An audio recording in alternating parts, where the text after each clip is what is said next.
nonda wata ki City Veni Raturala and Radio Mbulan Dua Wata, San Francisco. Me kochi kenda wata mai.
Ia tangia manu na ve hulu watu ona masi isalei na sere nei noa dangi tui vei mai di kombia enda kinda wakiti o kine na singale wenda indai ngauna e viti siminatini kandua ina ruana miniti wakatalenga kina na ngauna Santa Rosa sa via lutu sobu totolo sarati kongona e kabi Santa Rosa e California na kabi ni singa indai na wakabina vinaka na kabi ni singa tu siti indai sibina va na tolu na miniti Pinaga buka lebon tabi buka mbula takitikon tabi kinta baki na numatiko endua na marama en tabi talanoa ike en ekabi en anoa ka taronga tiko mai na bono tiko na ilangan ni rambu kawanga en tabi talatala en taroa ka asaya zumai na erzo bota tiko nga mai na ekabi en anoa na kena isau buka rita tiko mai rupe ni mata kimbau ni o langa ni rambu kawanga sa tiko mai Hawaii.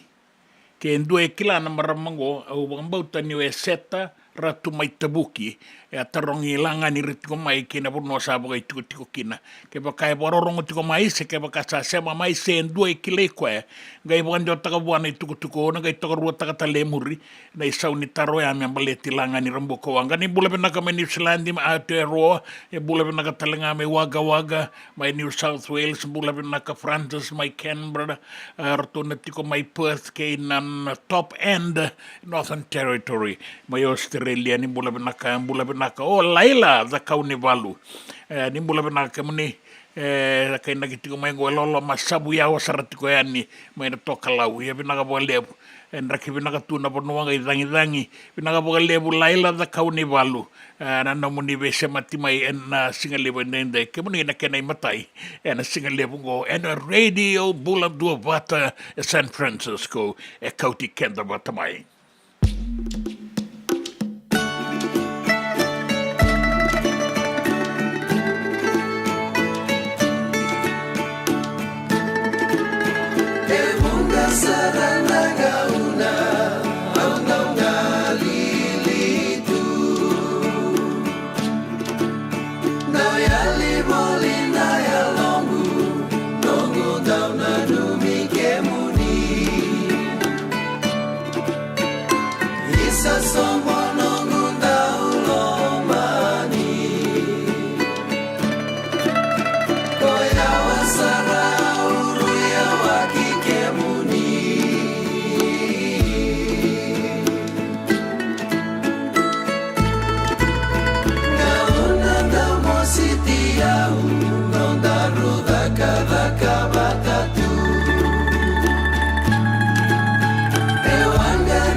Salini mata kami damai naya tulau Utongu ko asa tongai o tindina tu Ilangi sekimbulu era seretakatu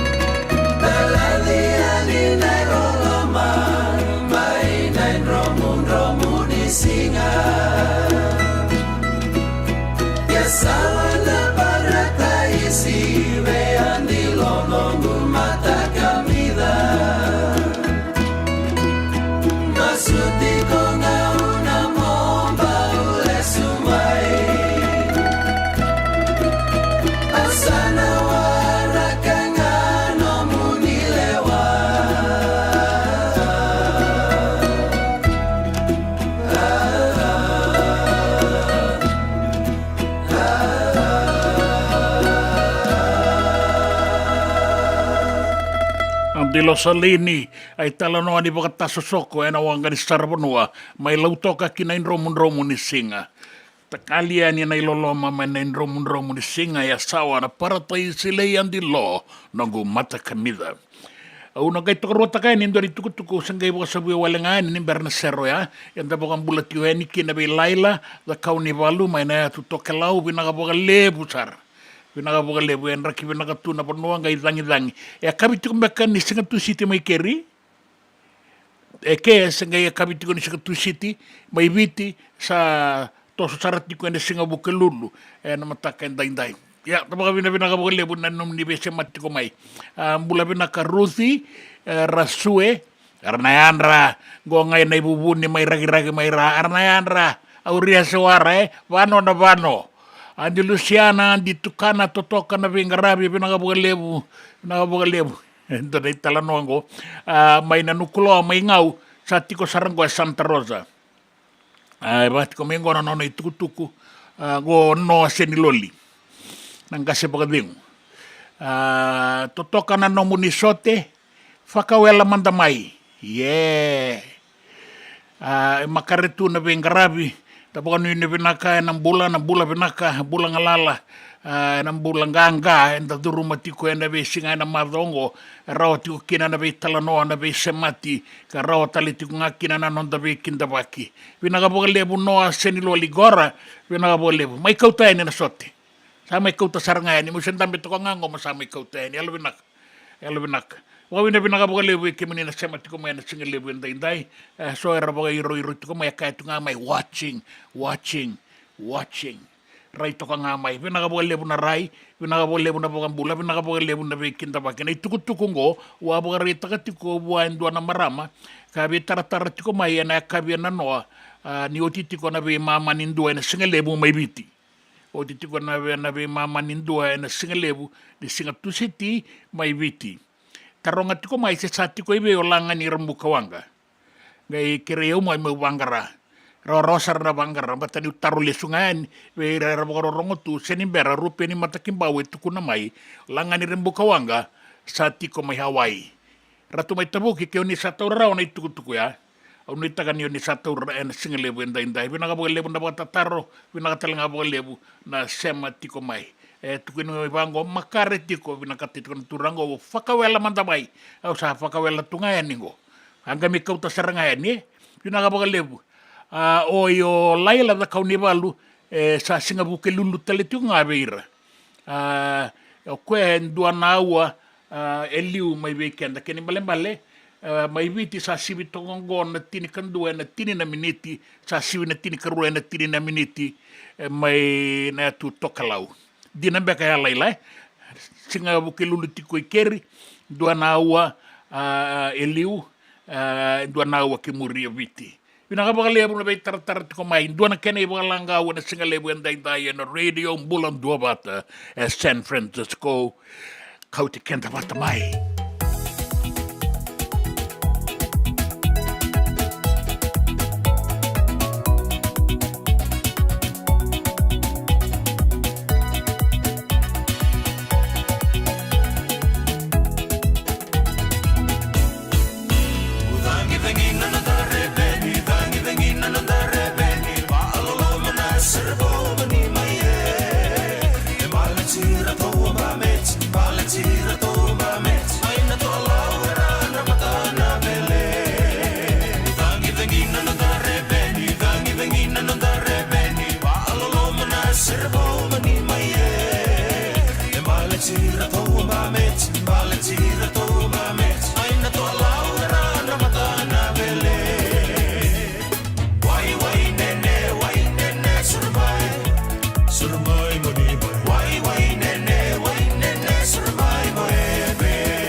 Wai ni manau roya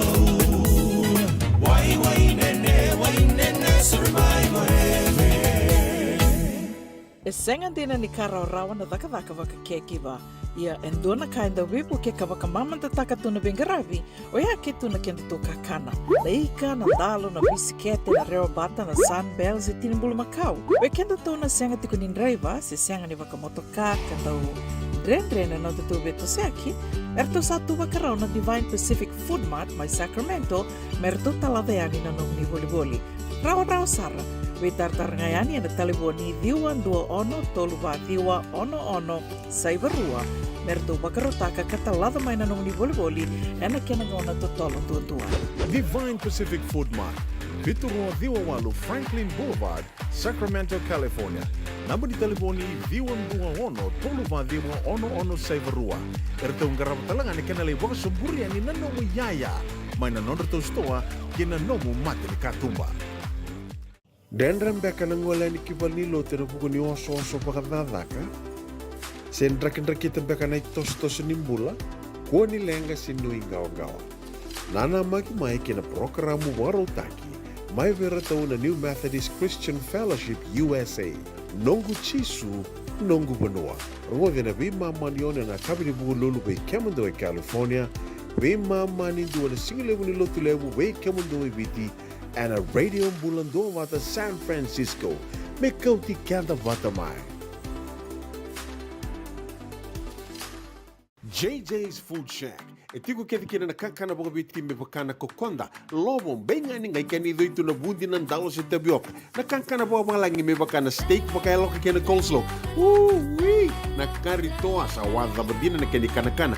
E tiku talanga na nono specials and a lomo ni madawa. Dau tamba and a Facebook. Na doi ni tiwa ya na bani mandrai pai ke na bungatale.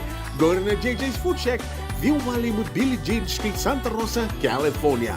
Karo talangan rato dili mo yang may Santa Rosa, may yato sarani kinavato. Giritirato sana kinavitu sa mabitu tolo dio tolo dundu al limono. JJ's Food Shack, Santa Rosa, California.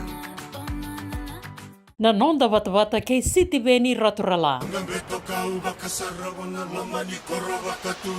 Mamani banua ya thaisa wana moniro ngota. Dalabau bakairabau bakandalabau bakairaba moniro ngota.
pinakabukalip sara. Pinakabukalip. Pipa maruta kitungo dua na matasere. Tanra buka sauri maya na ponga ke wai tanra langi. Pinakabukalip beke muni na sasema tiko mai rato tiko talingango na tau pingarabi rato pito mania na ngauna bata bakongo. Na nonta bata na radio umbulan dua bata. Tiko ngona italatala Lal Muhammad bata kei na tamatagadagan yubisa una isi mati wai. Ratiko talingana wekande so bata kei na vei matasere. Mera vei to mani mai. Ngai sulia tiko ngā mai nei wakalangau ni nonda tiko na singa lebu endai. Singa bukelulu mai viti na singa tu city na kavi Santa Rosa go California. Ni bula pinaka na wakanda ni sanga isamaro tiko mai ulaya si matai. Iyo pinaka lebu tau. Diri awa. Arna yanda kai. Pinaka lebu na bengarabi. Ngokai makaretua ni nakakamburaki mai nanginangori. Pinaka lebu na sama tiko mai. Bata ke salaniata andikawa. Salaniata andikawa ni andra. Andra mai na turanga naitana, marama naitani, bula vinaka, rongo vinaka tiko yani na sere na kakamburaki. Kei na peipoka maruta kini na peito mani tiko na radio umbulan dua bata. Na singa lebu endai. Na ngau na ngona nonta bata. Na radio umbulan dua bata. Ngona mai viti sebira tirikan dua na rua sangabulu na miniti.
Me volia back in doon nungu life insurance policy? Nakakil ni tutana katil kabitu ni okostita na 2022 o sagir ta kasarabiri ni tauna. Kabi nga ya kila maga tinga ya sala ko mana check. Sengat tali ni biara, sengat sarangan ni biara paling lain. In time sarangan mai. So ang kali wara ka tala tunda wara. Kuwertongo. Kau sarang ko dengo kamu binaksa. Iyo, o ya sarangan buna. E rau sara. Sa tiko na pepa se senga. Bula binaka se tobi mate. Kambani duan nga kana soma mai na claim na lom ni rosa nga bulu kabana ua keada na lenga nisa e ambaki roa tina policy. Text mai kina wasa eva walu van dua tolu walu lima e na kena i tuku matai lalai. O ya na wasa eva walu van dua tolu walu lima. Doyan Robina kana marama naita. Do samba di ba kusa iwe. Yandra naita. Kita sili katalau mande na Orange Lounge. Maleka. Gurasan ba di kata-kata pinagasar tunga toboy simpang bakau. Gai wai dala tu kinambata. Koe serangan gori. Sono ngona santa pinakat serangan na kenta kakana. Dina to zoko. Keba kitu sana berata ini boga singelebu. Kitu sana gali boga kabi ngaya ni kena. Na Orange Lounge, katalau boga singelebu se boga kabi, e baro te tu boga mango sangai to toka na bono ni kana. Mai na menda to ide ni ti, kena boga singelebu se boga kabi me bakana boga sekera. Na sui, ike te uteke roro boga lolo keina vida tale. Gira ramo klana menu ni singoya. Na Orange Lounge, tolo dua Orange Street, Santa Rosa. En dua tala na tamari di Vingarabi ni Divine Group of Companies. Dola mena wala kaloka na mataka, kina wala kaloka anambongi moniti kina singatambo. Na Orange Lounge, tolo dua Orange Street, Santa Rosa. Dendram beka nang wala ni kibal ni lo tero buku ni oso pakadadaka. Sendra kita beka na tos nimbula, ko ni lenga sinui gawa-gawa. Nana maki mai kina programa warotaki. Mai vera tau na New Methodist Christian Fellowship USA. Nongu chisu, nongu banoa. Rongo na bima manione na kabini buku lulu bei Kemando e California. Bima mani dua na singilebu ni lotu lebu bei Kemando e biti. And a radio bulando wata San Francisco. Me kauti kanda wata mai.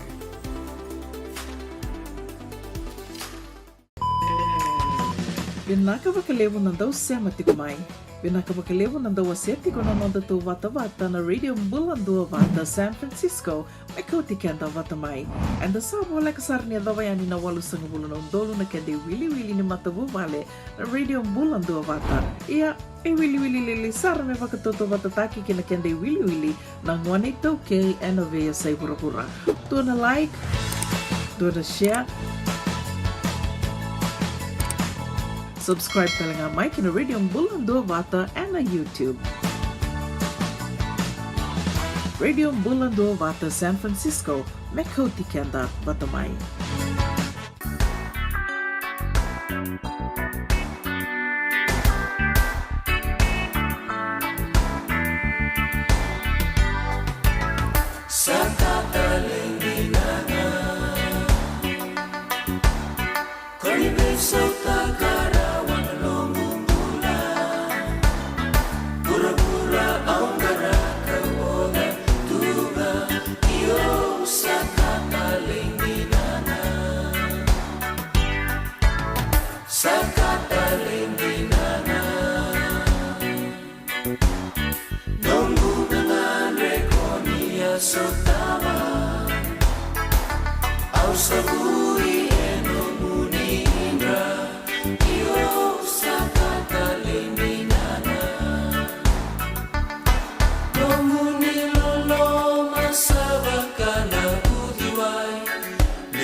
lindinanga sakata lindinanga Nomuniloloma veo satundinga Kunia mate meu sabuna tunga Iyo sakata lindinanga Sakata lindinanga Konina lesu tale mai Hallelujah Nongu tikina makarau mai kea Iyo sakata lindinanga Nongu tikina makarau mai kea Iyo sakata lindinanga Iyo sakata lindinanga Ia sakatale indinanga. Na matailola o ni marika ngata. Na seroea me ndolaba mandana nondanga una ki na italatala Lal Muhammad. Membaleta na bengarapi. Teitei. Taumbale, Dambe, Siro. E tiko ke debe talatala Lal Muhammad. Tei, rauchi ko na ilabo. Laba, san ram na buchi ko ragi sa rauchi ko na ilabo, sa sominchi ko na kaya laba kimai. Sindam bebele tu. Songa soy pe kendang wenda sabi ang garabi chunga. Tei manda. Tei manda no nomu na longin nom tabioka nandalo. O ba binaga benunggu bagata sa tei rauchi ko keto sa tei chiku so na ubi. Rauchi ko so na ubi. Rauchi ko so nandalo. Nduan rau 5,5 bulan nandalo keto sa tei rauchi. Benar ba? Meto keto bawa rauchi ko na bosniamba kyo dagli. Na bawa rau. Kun bawa rau chiku ni taka chiku ndona kani mataka. Bawa rau binak. Na istri ni lotu. Le subatale na kama kawa ke kai binaka do toramai. Wale siya mai na kaya. Ora nangase era lako, era mbuno, era taumbale, era kosoma na wai. Era rambe ata na uli balua. Kendango via chico na pajero. Araula mai levu chico na kete. Alele manda na pajero. Langan do tamlaka. Nongalaka. Buli manda do na lur vital. Ode iko kuni buli do na lur ker. Lebir na tal me taka. Lebir na tal ngona le vale setal mai na image ni lotu waisle. Kandin. Ia ona italatala Lal Muhammad. Do sana rei rongo da tikumba kana wakanda do warongo tingori mai loma. Mai bonombola bonga lefiti ko enum do bina numi nan duana ngauna leka maingo be tangilala na bole buna semati ko mai tangilala wanga bono na bole buna ngarabi tabi ni tagiti ko ni rawana singani ko rawana kene tabi raw bo binak do madara kene bolangau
Sona nauna ninda umisana lagi Nolute marambali wakasalataki Wale si mendau kamuraki Pero molinan tuku-tuku ninraki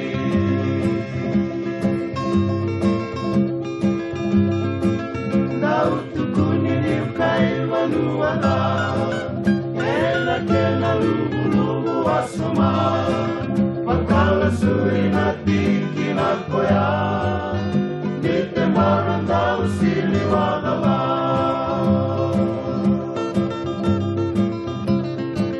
Makala suri na tiki na koya Nite marandau sili wadala Era tembarando sili wadala, arto sanga di lubu. Era tom kambangai bindongo. Bula pinakana Danieli lolo hea. Haleluya, haleluya, haleluya. Kau ngani tuku-tuku beauty tuku main tak bono ini pinaka tuku buah. Tak buka haleluya listali tuku yang diwiki muni. Salania tangan di kawan, ian rapi nak tali main meramana ita.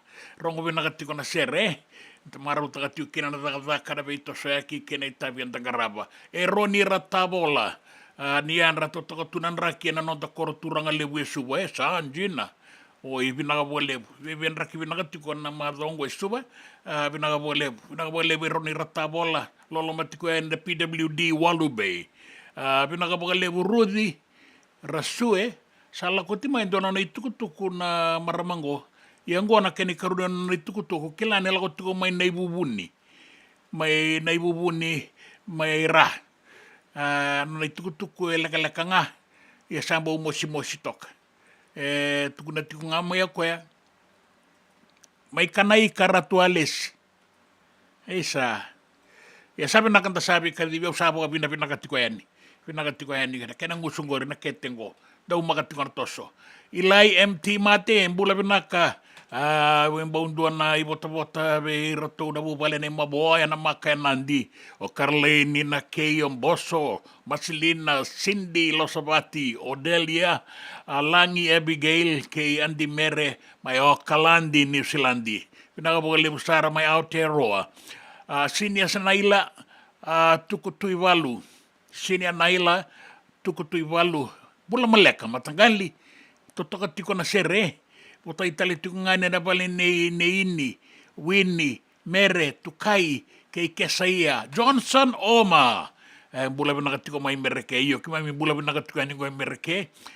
Go nga may na kaunitoni watuanga. Kaunitoni Street watuanga. Suba binakabalebu Johnson Oma. Tangilalawang ka bono-bono. Malo Malo.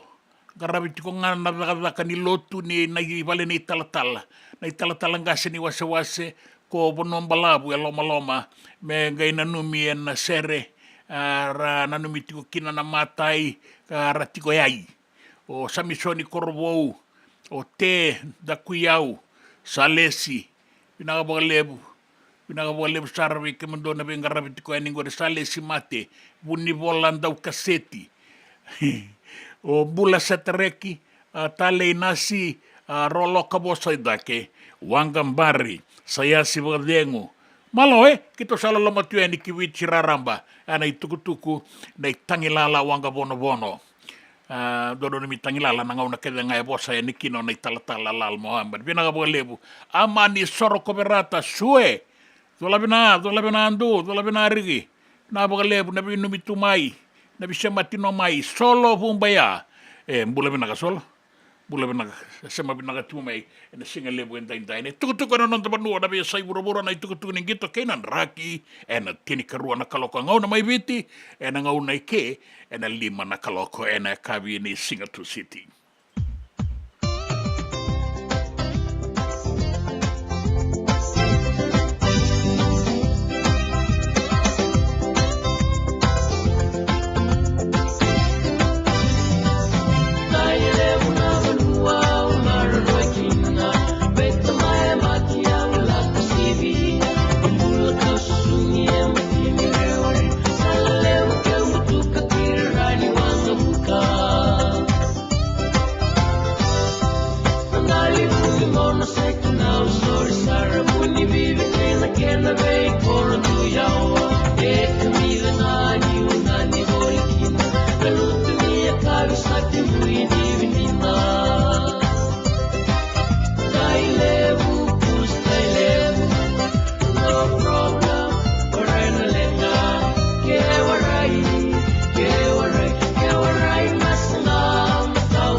E na muna ngau na lewa ni nondo so enda sa sianga sarangan ikila na dapat menda baka talau taka buka sing lewa taka siapa kaya kapitang ne ka koni lo malenga sa tipin dono menua e rauni buka tingo ikimuni waya na JJ's Food Shack Santa Rosa, California na be matangali kaka na tipgina me baka na karitua waraisi na logo palusami na buwaka na kaiwa soso na dalo na toa na kokonda baingan di kenang gamure na kaka na buwa malang me baka na steak gai baka loka tabioka kena coleslaw surua chutney gelago pata na kena pie na bani kay na manray oya na JJ's Food Shack Santa Rosa, California. E rosaranga no direct message virto giringa kina bitu sai bitu tolo dio tolo duo limono se o ngale saranga lito miku mai no mota e na dio maluma Billy Street oya e Santa Rosa, California. E rawtalanga ni rito li dili bataka ni kemu katalo bosing lebu sa wanga kabi ya mai Santa Rosa, Kinavato. JJ's Food Shack, Santa Rosa, California. Me volia back in dono life insurance policy? Nakakil ni tutana katin kabitu ni kostita na 2022 o sangir ta kasarabiri ni tauna kabi nga ya kila mada tinga ya sala ko mana check e senga tali ni piara senga saranga ni piara paling lai in time saranga mai so dan kali wala ka tera tunda wala ko tongo o sala ro dengo kamu binaksa Iyo, o yasar nga buna, e rau sara, sa tiko na pepa se senga, bulo binaka se tobi mate, kambani duan nga kana soma mena claim na lom ni rosa nga bulu kabana ua keada na lenga, nisa e ambaki roa tina policy. Text mai kina wasa eva walu van dua, tolu walu lima e na kena i tuku matai lalai, o ya na wasa eva walu van dua, tolu walu lima. Dendram beka na ngola ni kivalilo tero buku ni oso pakadadaka. Sendrakin kita beka na tos nimbula, kuo ni lenga sinui gawa. Nana magi mai kina programu warotaki, mai vera tau na New Methodist Christian Fellowship USA, nongu chisu, nongu banua. Rongo na bima manione na kabini buku lulu bei kemundo e California, bima mani dua na singilewu ni lotulewu bei kemundo e biti, and a radio bulando vata San Francisco. Me kauti kanda vata mai. Nanonda vata ke City Veni Raturala.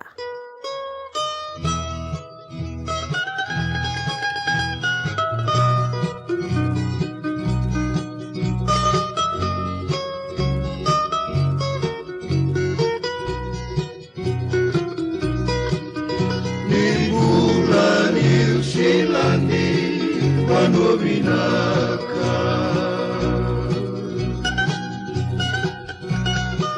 televi come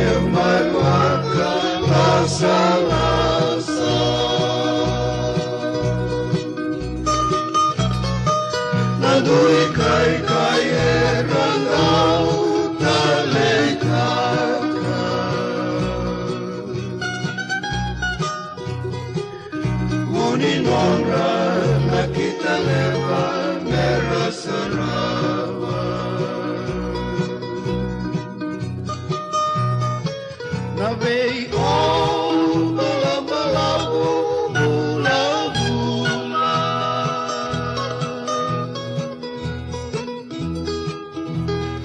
o bala bula bula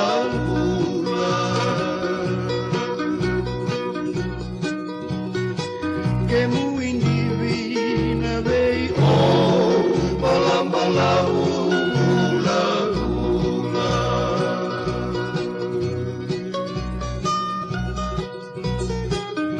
Niu buka mai madawa au irobiko Karakarawa tuna veikau au gorongoro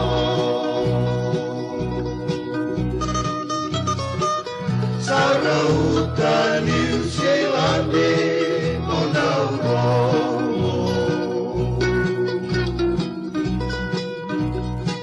Que muita lanoa au pilar menina tau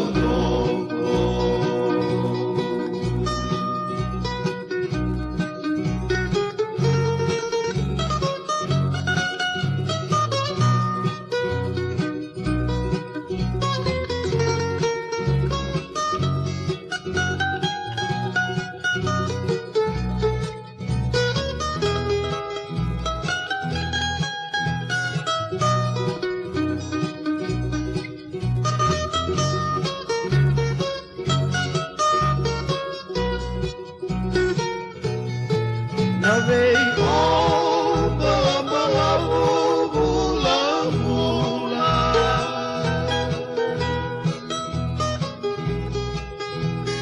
Oh bala bula bula Que muito divina veio oh bala bula bula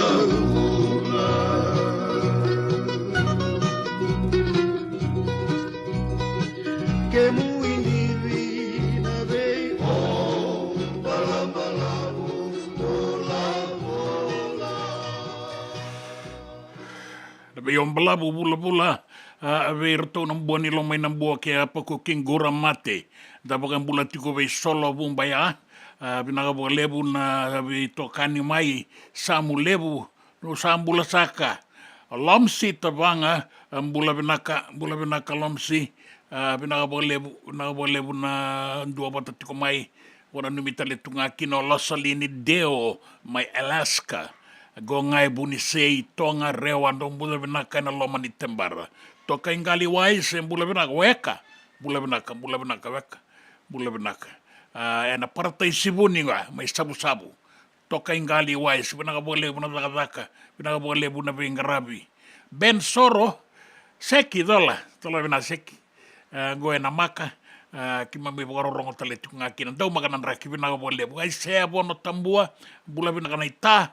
Aita isea ni bula binaka da waraka bata na tuku era nota bono wakina be sai buru-buru na tini karwana kaloko sabo tonga tini na miniti kina hawa ni tuku abo talenga diwa na miniti milima na kaloko ngo Santa Rosa na radio umbulan dua bata San Francisco kauti kenda bata mai da boka nui na binaka tuya ningo San Beto ve aisea bono tambua da waraka na kena ibu kalanga wanda nga ibu karoronga ni tambua baka ni obisa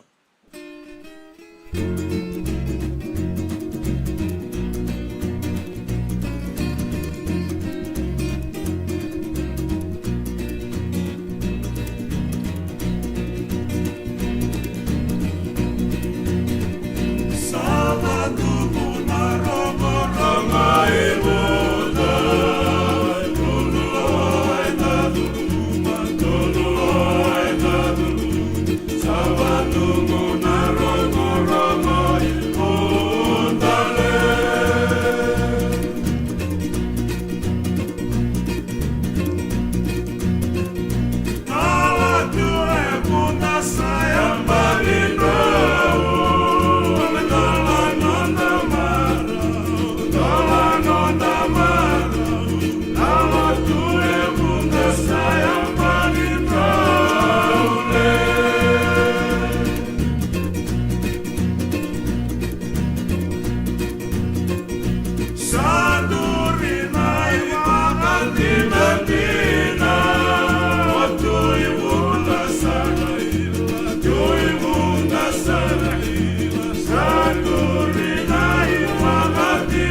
wai kaula kei tavua, e na sere ni lali mai visese mai vunda. Ai tamaya, e roni, tam te kulu ni lentu vanua, na kulu me na irai ri kwa no koe, o se levu ni wanga. Tu dola bina e roni na sila. Bina buka levu na bingorabi, bina buka levu na sema kotomai, bina buka levu. O korumuni ko e meruku ni totongi muti ala bina na momo nimbila me tabua baleteri ko no e kamida na kulu sabe isa ai dai de na kulu ni nairai tam te kulu ni bisese tu dola bina ta wara kana itu ko non ta panua e me liu mandai ni na tamada daga ni obisa ke una isi matewai dona kisi ke to ali garava e torlo dorvor to kambatan dona baina buaka to ba matea no buaka kadi to kaya no to ke ni buaka kem do kila ngor no buaka chico lo iku sen ke bonongo kem do kila ni dal la kanto da kaba chico lo sen lewa saka de bena kisi so me bena kisi o sin kila o asen tu ve ona list no to kisi kango ka ber to boys mai do kila ni dal se anke to sin dal ke la ko lo me andur na mate maramani lewa o sa babinaka ko no reso mo ko no milaulo male to ko na ron to da bali le menito to kuna na kandina awasin nama kana kartuale ka eloma sandu romatai va madala ta kana dam do va mete ki na wak e una lu ventui nongu tutu na tui ni bonongo au le wana wak au le wai koea o koea sin kai bonongo ko va wa chinga miki la kona kena karua va madala ta kana da bos va mate ki na wak ka ko nongu ratu e ngone vi no na ratu ko e bosautia e ona kai bonongo e ulewa anga ya no kena katolu sa sikena leni wa bosa babinaka kwani do bosombo ka koyo no ngunana na nganen raw no ratu wayo basutura ngai korongo kena balmbale ana ka ke de utara e warindo era ni bosakina na lawa e didi ngano na didi law is law ni taraba ka taonde do ni ndone yaya se ni nomu rachaji tu kinongona lubenda. Offense of theft takes and carries away without the owner's consent 9 to 15 years imprisonment. Ito to na kina bekenda to ya na singo ya na ito to yang kai tau be tui. Be liu ni abusa. Baleta ni aware ni babu lider to ke o turanga mo baka turanga. Turanga ore ni tuku ni koya ore ni to ka. Turanga e marro na tamata bulangi e marro na yau ni banua. Na babu bulia ya na non do dono ngone me baka bulidi baka do dono. En rauti ko nando dono ni ngone e senga ni ndua na nando dono e tui kia o koe me lawai koe bate koe o koe ni dhuri na matamaten ko rivuli align his hundreds of rights to the 100 school rules ni dhuri loma ni koro align taka na nando dono kina lawa ni koro ni dhuru ki bali lotu align taka na nando dono kina lawa ni lotu e bana bole bu matiwai en iboga salaya sa lebu sarana turanga na ratu na yan di ratu na kenda maliwa ia na baudi ke de na lawa e tunga na lawa kanda boka roko taka taudo ko na lewe ni bonua se be Italia na non dai tutu be Italia na be kainda rawata be Italia sara na non da boka dere na be kain balet kenda ala nga na lawa ia sana rauti kenda boga vinaga boga lebu da warongo tiko ena tamada da ni bisa nga indo tale na ua kataraba da boga vinaga tiko be kemuni na kanda ni ndo bota tiko mai sa tini karua na kaloko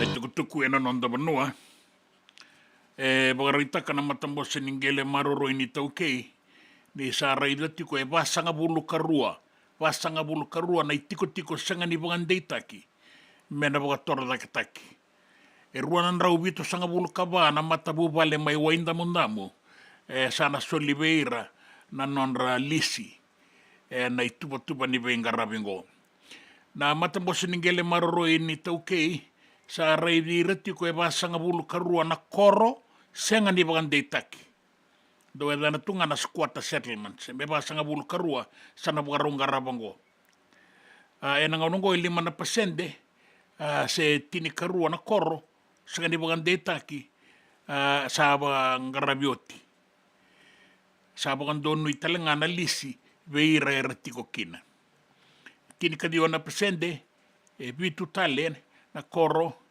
sa o titu na non relisi sa dava ka sembera ni boga botaki na itiko tiko ngoma i wainda mundamu runan rau vitu sanga bulu kaba na mata bu vale sa tiko veira sa soli veira non relisi na ngaunango ka sa rokina merabagan deita kana non retiko na be tikiningele retiko kina sa rawa talenga ni rakere be buke boga ilabo en be bonu eso rabia kere kina na tuba ni benga rabingo ni matambos ningele marro ni tauke en ala beta da ke na iboga tangin dengan ni benga rabi baleta ni boga toro da kita ki ndo na koro boga ongo en andondo ya nikina na ngauni sala dondo ya ni na wai saba wata ke na liba e ke asa na rawa ni boga toro da kita ki kina na non rambula ke na non rawaka en asa na kandua beira na tauke ningele o ratou na i tau ke ni koro mai na buso, ratou sana tau ratalengana, non ratou i bota mai na lisi, sana sauma na baga i tiko e kea. Kaya na matambose ni ngele maro i ni tau ke, ni taka bota tiko ke na mata ni tu, na bei boga toro da ke taki ongo, membaleta na non da i tiko, ke na non da bagandei taki, na bono e da tiko kina, ka sa bagandei taka tiko mai, ni na tosotiko na venga rabingo me rawa ni taraira ke besara na vei koro ke na vei tikini gele sanga ni bangan deita ki ke ira ertiko kina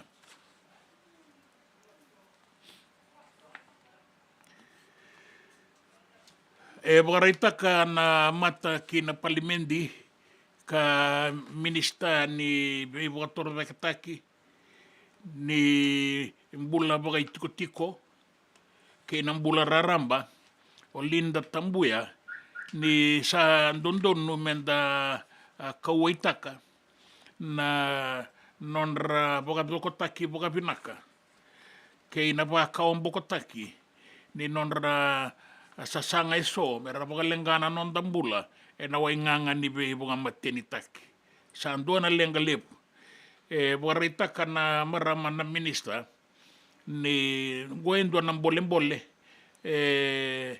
sa taraiken da tiko eviti na nonra sa ngole boga yau tiko na non dai tambangone kina wainganga ni be boga mateni taki me rawa ni walia na loma oda kina nui ngawa ni be singa na be kaya rasota kaya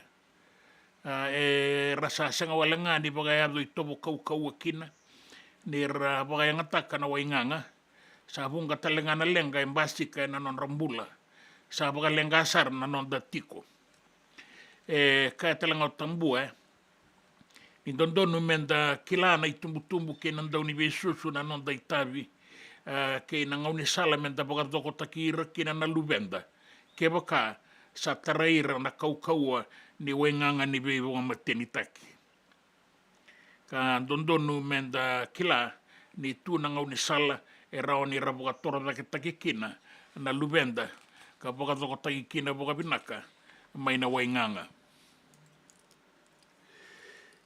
kina i tukutuku ningito duana daurabou buli mai matabatu dou sa boga durumia ningo kina buli i ningito beiratou nanrua na swaya shipping nrua bogarita ki mai ni na daurabongo daurabo ni ratambu mai nandi o maleli sa bogadurumia ningo kina swaya shipping Fijian Rua Development Program sa laitiki ni non buli ngito so era sandingi te ki mai na be kornibuli ke na be timi so merla ki iboga torda ka takana non rangito na non aboga durumi na durubongo maleli na ubasi me durki na be iboga torda ka takinin rua semberan leititi ngito enan rua le iboga torda ka takinga me rawani i totoka kina na non ngito kalakin dua bata keira era sa kune mai na be timi na non tapanua kartu lewetini na dorobo erto saboga durumiani kina mata bulingo me buli dikina na lawa ka buli dikina na wale ningito me la betala ke na non ra kaukau ke na non ra mangosa e nang gito. Go me sana laki tiki ni Bengarabi ni Super Rugby Pacific ke ira na Dorbo e rasang gito tikongo e nanrua. Na Dorbo ngo main ratambu e ambo rawata na idovi ni da ungito ua sibin duandua e na finala ni Dean's Trophy en amba kitini kawalu lakusombu. Era ngauna rau finala kina na timi ni na Sino Secondary wata kina timi ni Queen Victoria School under 18. Ina ngito ka poka dori mai lawanga mai nanronga e angito taletiku ngakin na doro bongo atamba karawakin na endua na nona skoa ka beibu ke tale e nandua na doro bongo na wasi se tika bungito tiko mai matapatu dou ni sangay ang bakitini ka ba kasala kia domongo na ang bakitini kawalu kaya na iliuliu ni matabulingo o i whirei mirawanga, koe kangarava na huli beira na dhaurabo, e rasingai boga durumi boia ni a kaya ni ianga boga lebu, mera stei boga toro dake taki totolo sarra, na non da dhaurabo e rasa kune mai ana bei kornivuli, ni mbera ni rangai duru ki na sota lembeka na timi, ki vanua tani ni rasa tungo na non da vanua, o era na kenandau, me ramai bei bo sakitaka na bei kain baletira.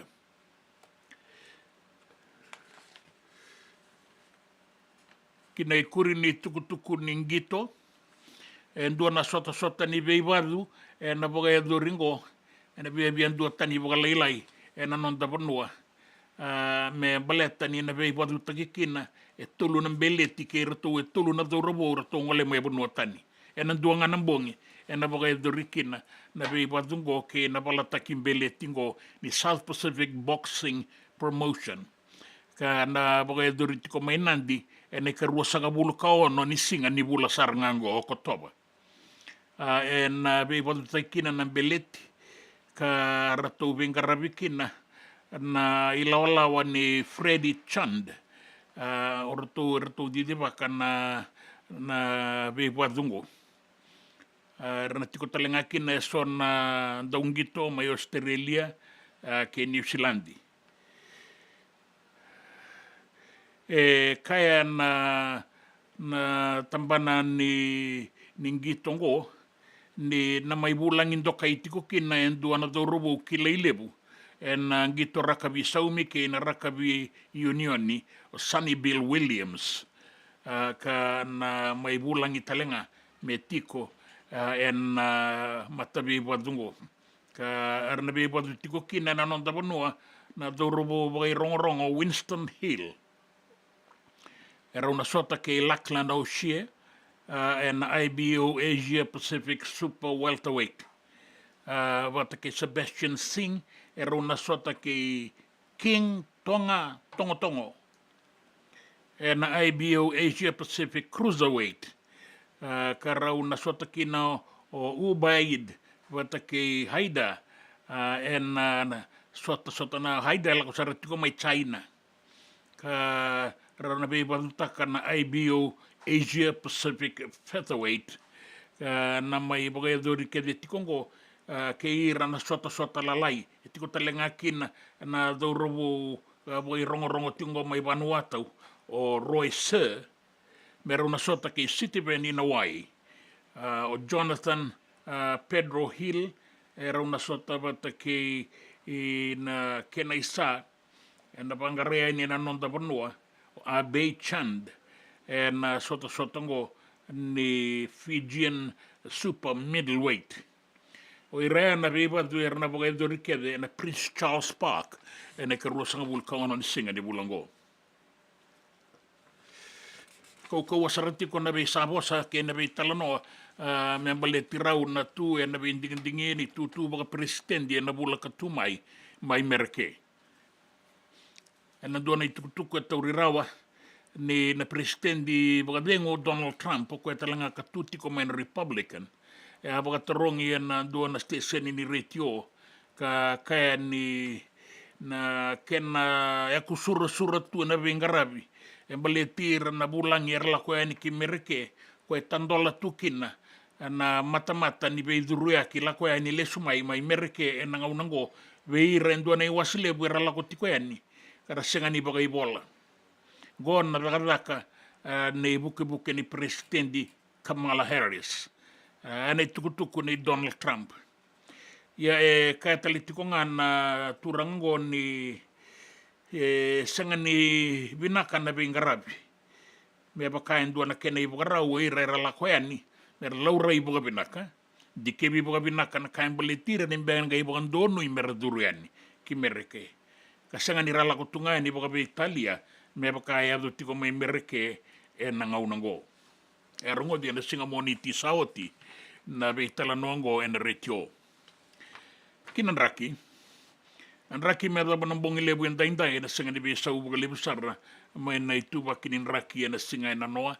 en raki mamada di la bina katoka na singa kata na singa mai nonda ka nan raki mamada bina katoka mgele kia toba na yakabi nanga imbula mai na toka lau deba ke na toka lau vei bukia ki na matani dangi kana rawa ni kuru na bonua me tau na udwa na yakabi ena deba ke biti lebu o suba na ustori vata ke nabua kautaya ni ke korowo utai lebu na sano na itasiri na sano serua ke na sano na mosi ka kina na sano ra e bau dirto vata ke denan rakingo ke na sano e tolu mai na buoliku na deba ke mbua na toka lau ke maduata ke na esano da kaunrobe ke na bea nui anu bole kata mai i di kombia ni bula benaka mai nang gele lebu vata ke tabe uni o lau dala vata ke yadata na esano lau ke na esano lo mai viti e na uku talengana ke na loalo ni sala kia kabi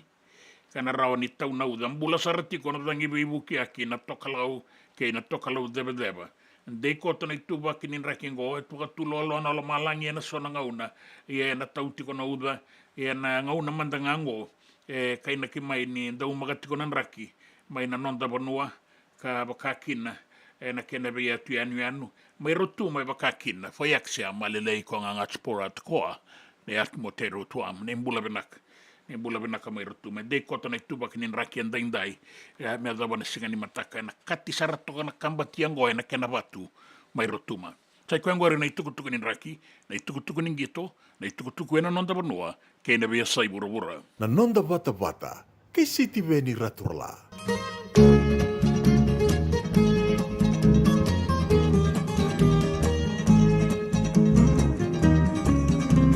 Enanga ikasani na ina Nanongu baka ngoi binaga Au mola tu baka imola Kalombi sara tu baka mangosa Tawa tu elo manita vaya Kaliri bolingai wasa-wasa Yang bakin dua liwa waluma Mai ngau meumu wakisuba Tangili wakoto bakarauta Tawaya komeka sakina sauda Yang makindu waliwa walubiwa Atawaya sanreka sanina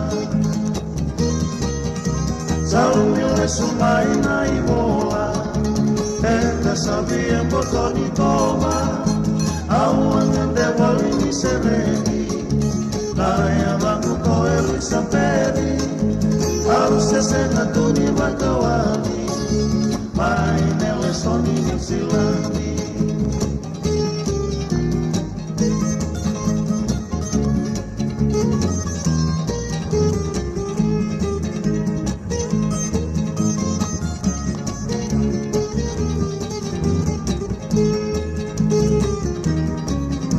Harusnya malesuna ibola Non dueli au tilo-tiloma Mongande mai yang dipedi Mondonu yang mai niu selegi Au selo rabo udalenga Kuani lega seto tangaya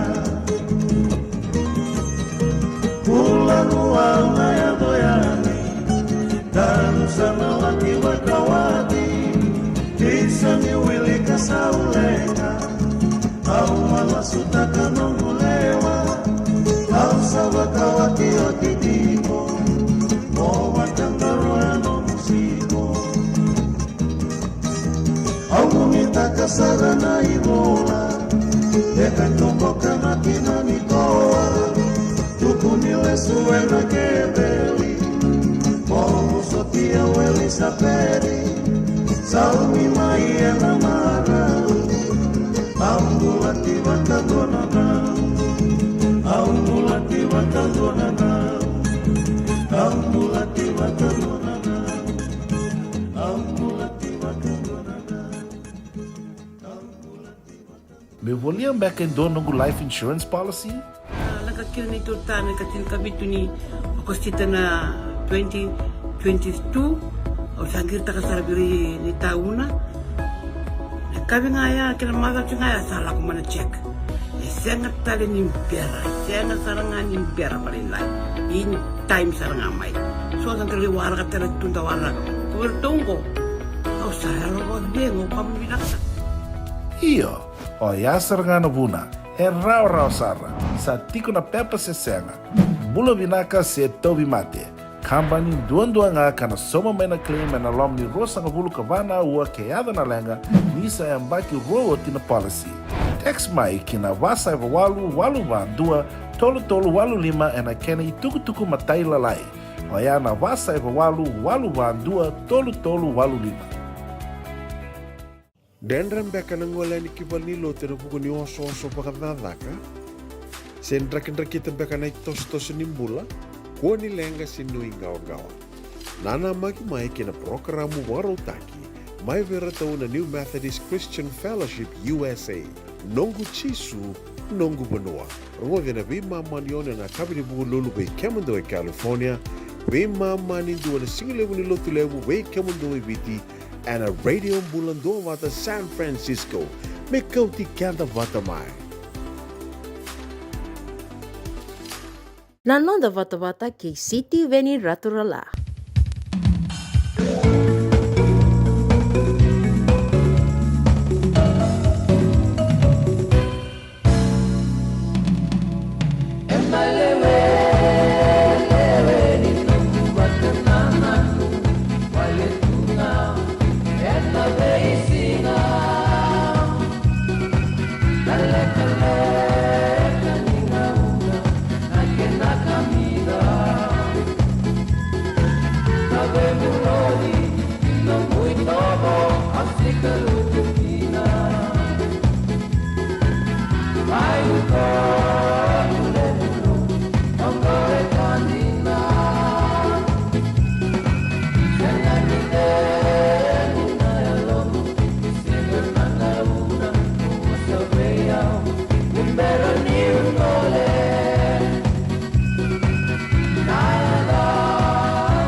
Savola I endua na I tukutuku ni vengauna e na lotu e seleviti kei rotunga e na peperueri ni tinikadhiwa walo sangavulu kawalu. Ni saavua virita ki na ngasilevu o na I talatala tosa teki koroi. Ke rawa sota wakatolu ki na I talatala wa wakatarungi koe kina e na veikaya e ato ea me kamburaki e na ndomo I viti na nero vei talanoa. E matalia ni ato na I tutu dhe nduandua ni vengarabi na lotu e sale. Na bua virua. E ato bakadaba. E ato na lewani dhei. Ki mami sebe ile dha ya kitiko. Ka pina kate me ki mami kila ka rongota mai voa na ngase lebu ndingi taki se dhaban dina sarai ato. Se sarai rai uduru diwa imbe ka nga na bua viri ni matanitu. Ka bugaya dora veitarabi na mata iwalu. Ara songo sala talenga kina na ngauna oya e sona italatala. E kaua italenga kina na turang ambale na tuida kau e na non rai tutu waka presidendi ni matanitu. A kadivira urua e ani na italatala koroi ke na italatala manasa lasaro na buni bola levo koe ka abogabuna na bua viri. Me baka me auta kina ndui ka garai na kena iwali. Ia, sangani ado e no na italatala lasaro e na ngauna rua e rawa sureti kina. Sama ni mai tinindole na vengarabi na ingaselevu chosa teki koroi. Meratou sa vei liutake na bagayado bua viri. E manikalongata ni atiko e ndua na tiki ningele soli wakapanoa. Ka ratou asolia na turanga I taukei mai kalambo.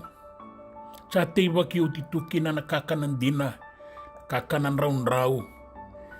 Kei nandua ng bani waka. Au kaya ni kalongata, ni una numira na italatala ni sanga sotitu ni daw virauti na non rai bota-bota. Na yung oti-oti ni ngau na wakatatarukina. Au kila ni wana ondolu 5 raun ng dola, 2 na yung baki na italatala wakatobole. Ka 5 na ondolu ng dola, 2 na yung baki na italatala yato. So eran daw bolita kiangona. Me rawan ni tomaniti ko kina na bingarabi.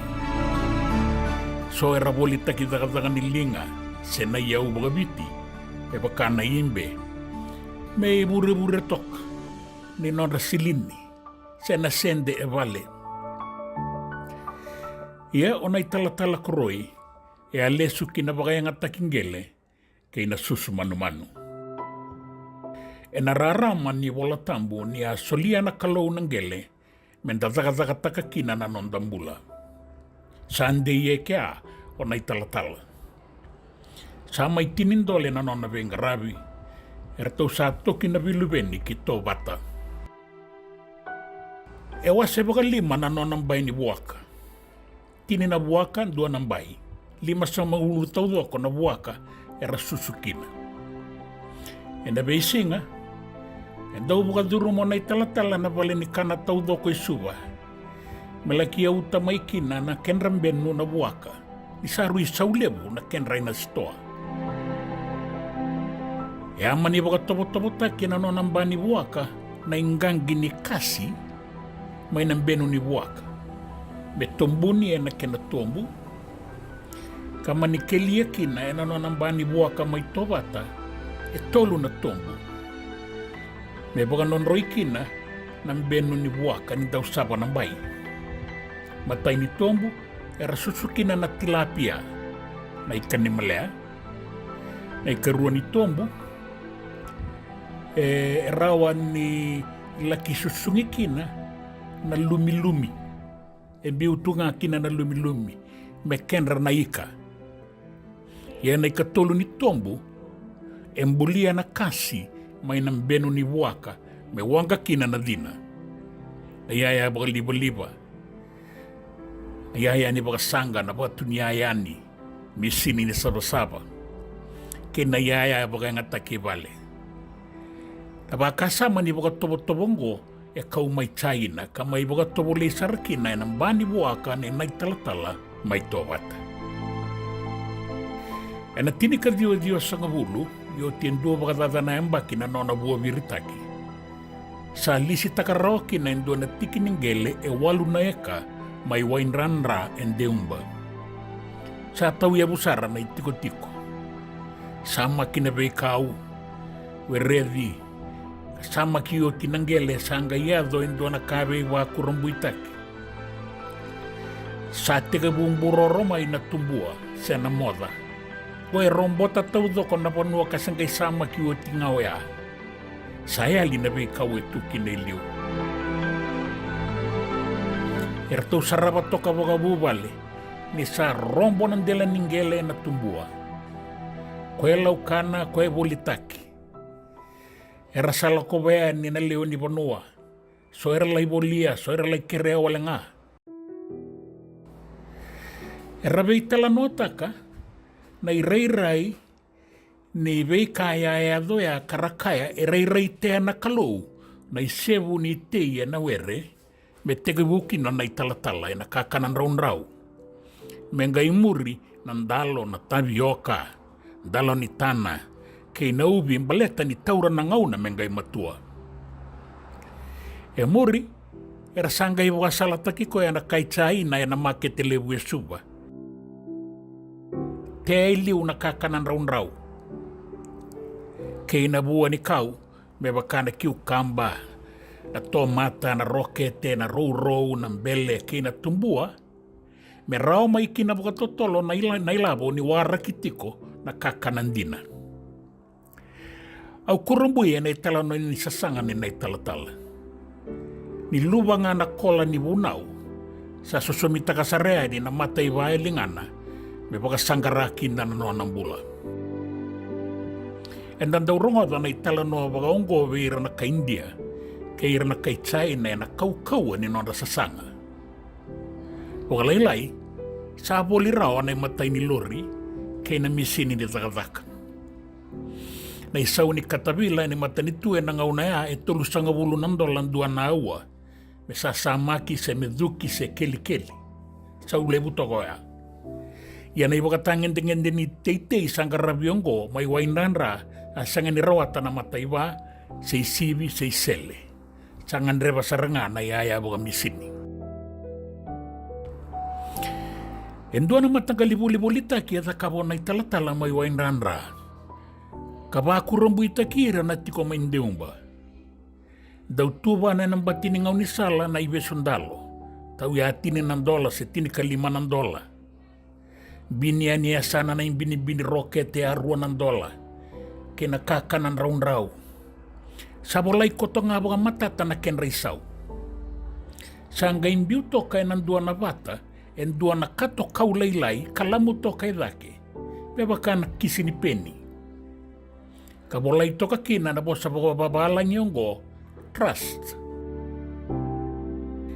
Nirasama iboli-boli, nalako tuwing ang nisala irarayda na isaw ni kakana, erabolia, kang imbiuta na kena isaw na katokaw. Karalestale.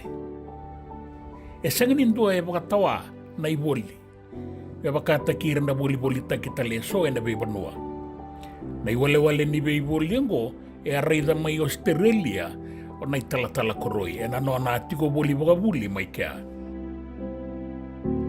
Awando no makatalenga may Vanuatu, may Port Vila, naguati ko bolikina may kya e nabida na mbaki saoti. Ang ngay rongodongo niyada ka may wainranra. Era kurambui wagalip. E na iwale-wale ni beibulingo. E sa ganin daw raro ni da kayabiti na matanggalingo. Sa nga benga ni sa baka tubule. Sa awag ti vida na yan ba, kinanona ba kaya dorotoka? Sa ngay tetean ni na kenay talano, na kenay tukutuku.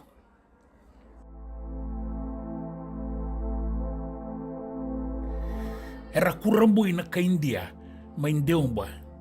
Era laki rei talatala sara karakayabwa, kaito sa maraw, ni reida na nomu ni bogarau ni beiboli.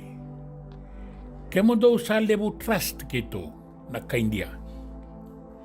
E boga madalata ko na italatala ni boga otinga una walenga ke baka e mai anraba na nona iboli.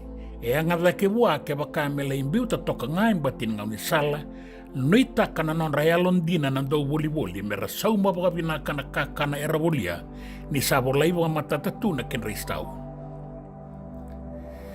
E anga kangu matua da kasara na nona sasanga ke baka e laki to soe tiko nga na nona i teitei baleta ni satiko e ndua e anrabatiko na nona i boli batin ngau ni sala. Ratu wakaridiko e na ka India me ratu taronga o thi tiko e kia sangani due tu ike tua na italatala ga indusi ke kilo malang. Sa tete na italanoa ni teitei ke na bisinis sa tandola mai na makete me wakania na wale ni bula lebu e suwa na kurni buli ni nasi mai tamabua na wale ni bula na PJ Tumi ke na St. Giles me na ulubatu. Dolaba talenga na be wakania na kemba ni matai walu mai nambua kei korowo e suba. Ang business ngo eran daw garabang iliw na kamba ni me bakatagi Joy, Hop Thai, kei Joe's Farm. Natumbo ba kining businessi e laki bugabuna na no na tauratale ono sanga bulu na eka ng gele may waindanra. May kuri ni walu na eka ka lisita ka tau mantakina na italatala. Ato sa dakatalanga na kenray wili-wili na matadakadaka. Wata kene ayaya baka misini mesotaba na bengarabi. Senga ni abalati o na italatala e na nona abua birita ki na nona itutuba ang kasilibu. Hindi na niya taray ko e baka bimbi. Iya sa toso nga kiliw kasenga ni soreba. E senga nindua na itua-tua baka bisinisi e bulita may nandua na university. Senandua na bononi be boga rautaki.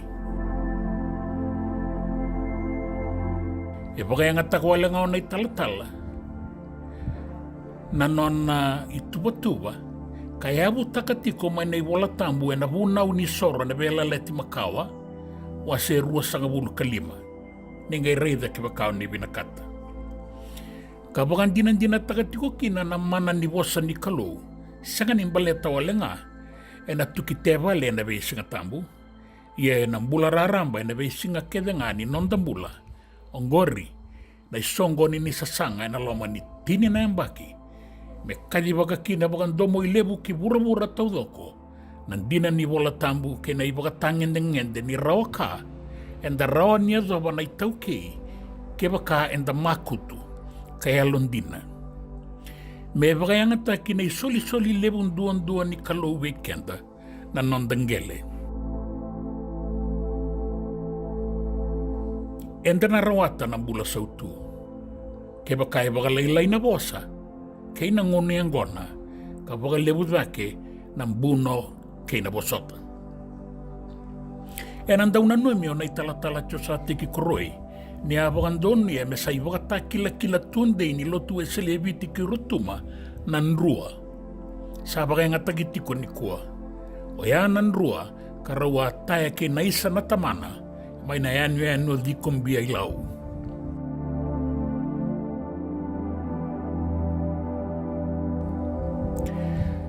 Ang durirake na lang maninona wale may babana kauray kibikinda kungu na totoka ni wasa-wasa karakaraw.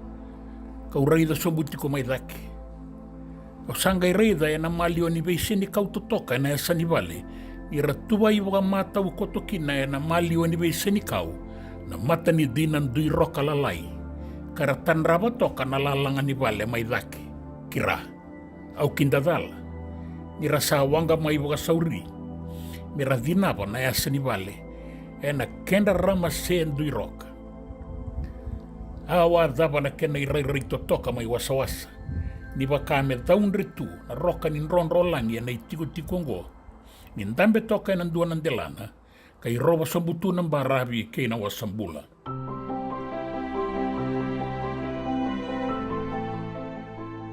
Sai koembe ka ongo na rei ni no rei boga dengu tau mundu. Au na numa. Asa emba kibitu sanga bulu kandua o nai tala koroi ena nei rau sota ka bei tala noa me na nona vale mai mabana kau tala noa taka tikongo. Au na sanga itumbe rabua endua na kamunanga. E asulia via una turanga na rasau ratu po asan de la ilomaloma. Au boga vina ka bei chone vave ena nona beibuke me keito iadha rawa kina ki mabana. Ka duruma na nona i tiko na ngasi lebu boga liengu ni o tu e se levi tiki rutuma o nei tala tio sa teki kroi. Ni Samuel.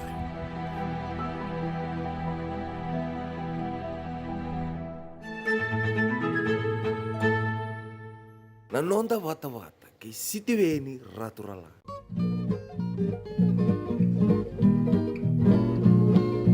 Baravini korone nau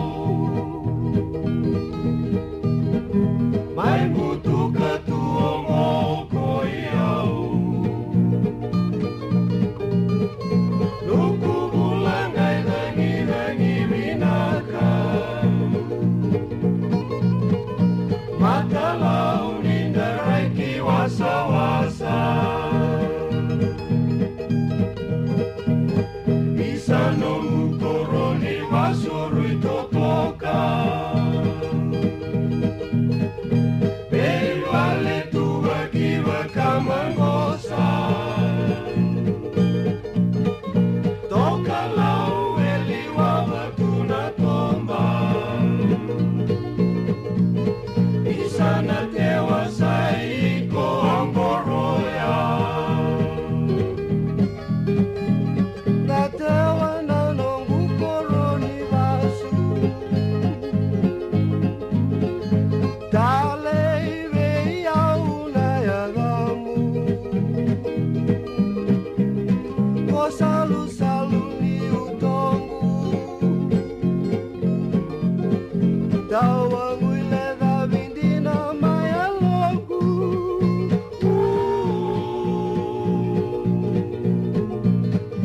Kena tomba ni unau soko tayani Tomba lebu rai langi Kila itu eno de viti aelandi Isana tewa kona tawa mwile davi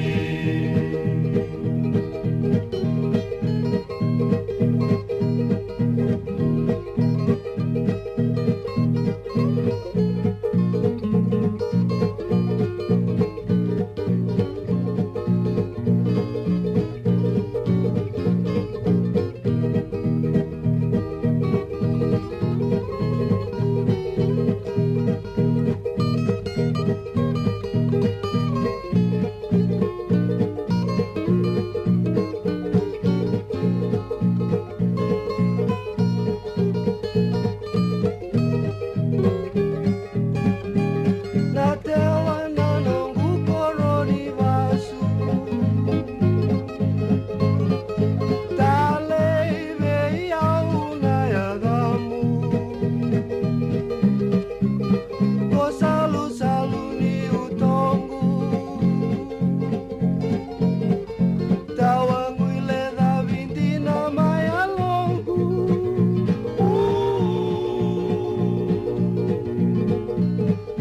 Ni mode nawe kangu maina tewa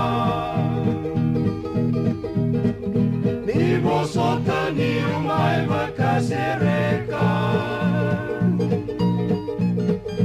Vakaya tu moeleka leka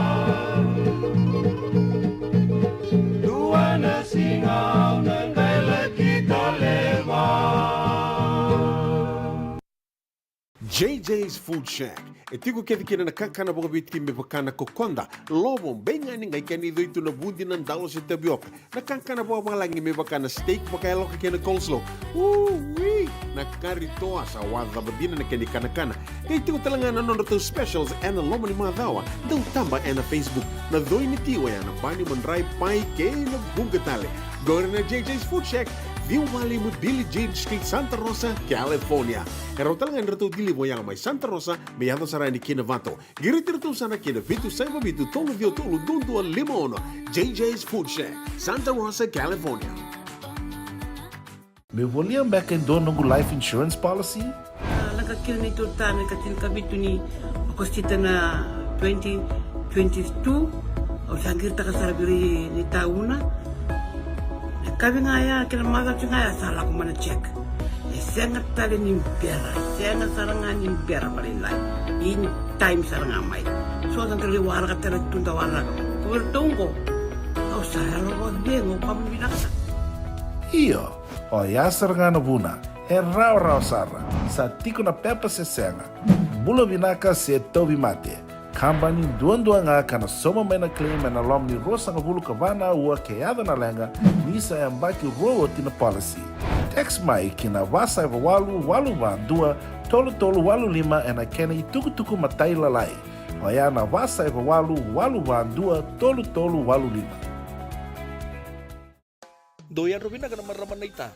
Do samba di ba kusa iwe. Yandra na ita. Kita sili katalaw mande na Orange Lounge. Maleka. Warasan ba di kata-kata pinakasar tunga toboy simpang bakau. Gay way dala tu kinambata. Koe serengan gori. Sono ngona santa pinakat serengan na kenta kakana. Di na to zoko. Kaya kita sana berata ini bagai singelebu. Kita sana gali bagai kabin ngaya ni kena. Na Orange Lounge, katalaw baga singelebu sa bukay kabi, baraw tayo ito baga manggosang gayon totokan na buno ni kana. May namenda to identity, kanay baga singelebu sa bukay kabi, may baka na baga sekera, na sui, ikatabuteke, roro baga lolo, kay na vida tale. Giraraw mo kila na menu ni singoya, na Orange Lounge, tolo-tolong dua, Orange Street, Santa Rosa. And dua tala na tamang ni Vingarabi ni Divine Group of Companies. Dola may na walang kaloka na mataka, kina walang kaloka anambongi moniti kina singatambo na Orange Lounge. Tolo-tolong dua, Orange Street, Santa Rosa. Na nonda wata kay City Beni Raturala.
Ai talanoa ni butu watu katakata mai anuda.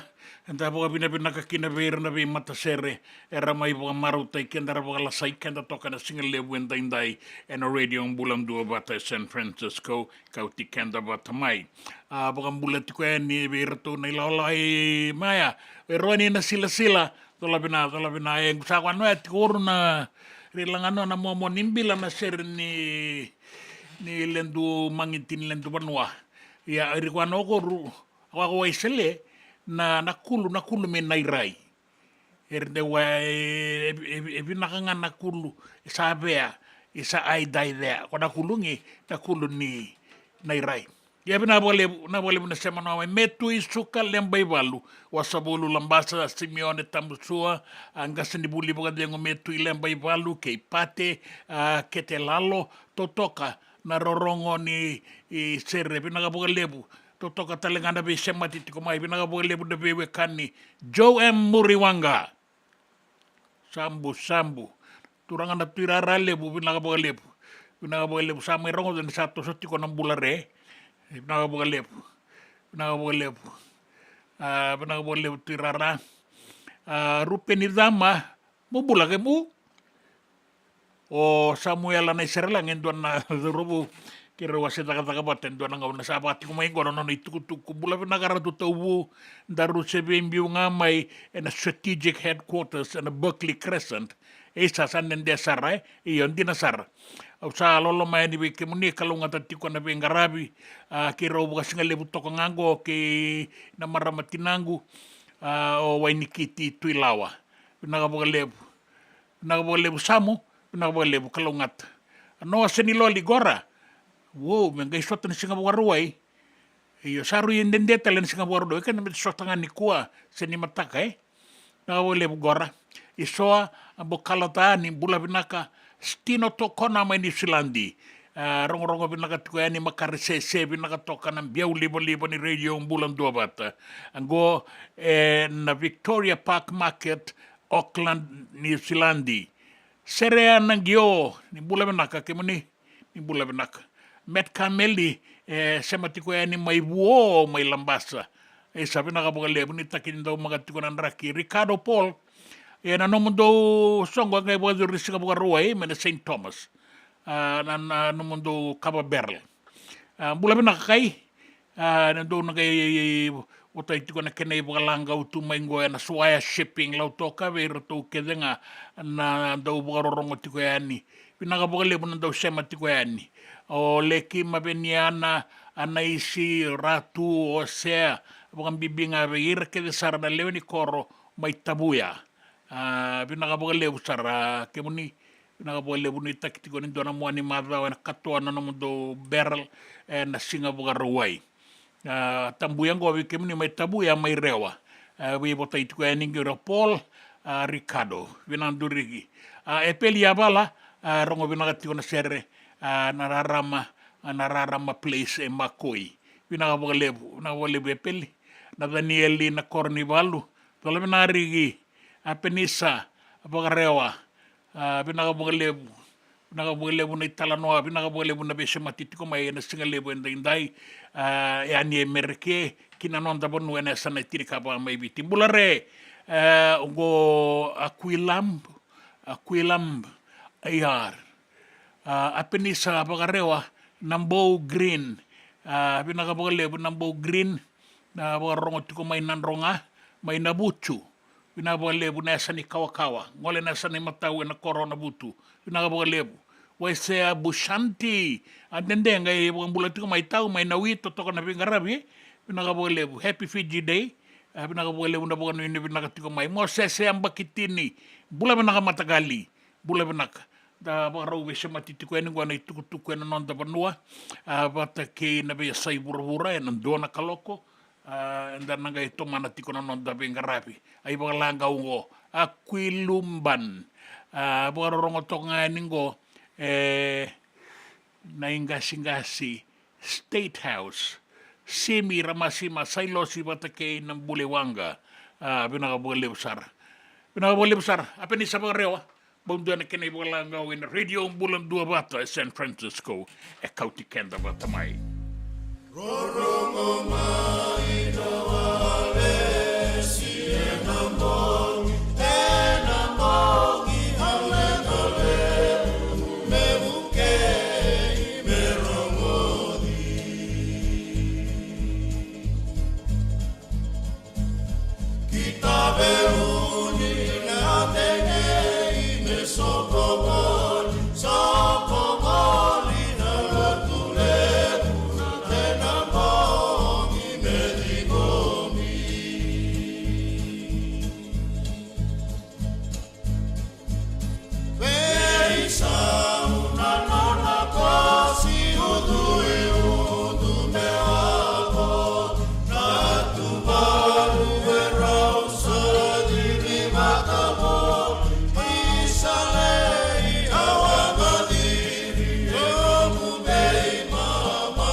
Dendram beka nangola ni kibalilo te no puku ni oso pakadadaka.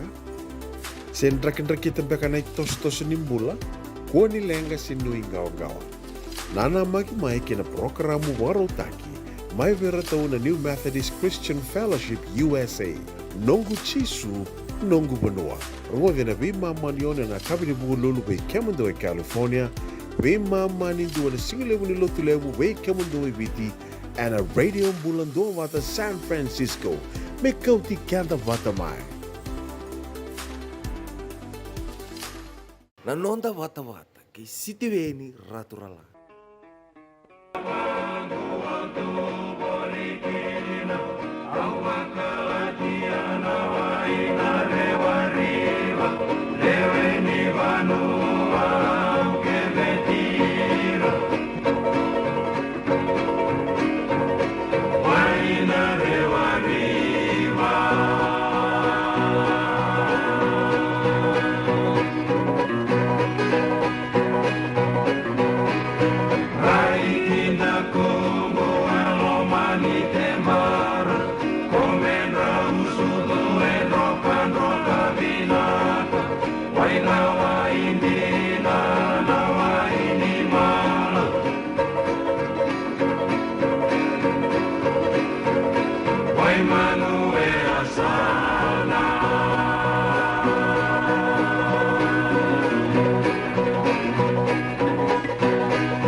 sosomitaki Nauamulangi-langi Dalavinan Nandomoni kukuru. Dio na bango tu boli kina ubalatia na waina reo riva. Na italano ani kawa makawa na usori bulida na turanga daurei buli bagadengo mata bagadengo na palimendi ilai kuli arongo di taletiko ya ni na radio umbulandu abata na singalebu indai lori mandua ka dolabina kalonga tano na bingo raibru kalonga tano bitinani tabora rongo manda na tambadaga ni visa. Dona kisi wala ngango kitungara bona ngon dorbolela ikalasi ono. Sale wawambasi sa bondo, bono ni wawambasi tomikoko ya na isongo ni packet na tin peanut, na tin ni pinati kwa kakapa. Tawano ko natanga sale ndambelom ni classroom. Wayan reno kasibul sin wayan. Ate kibutapa ko na lingana. 2, 2, 3 sarkay kelerangoni. Kau minangoni ko tarung ko to na tabile ng takani. Kasar ko yo binakatak nga mo mate. O yo mo mate nga niku. Baleta.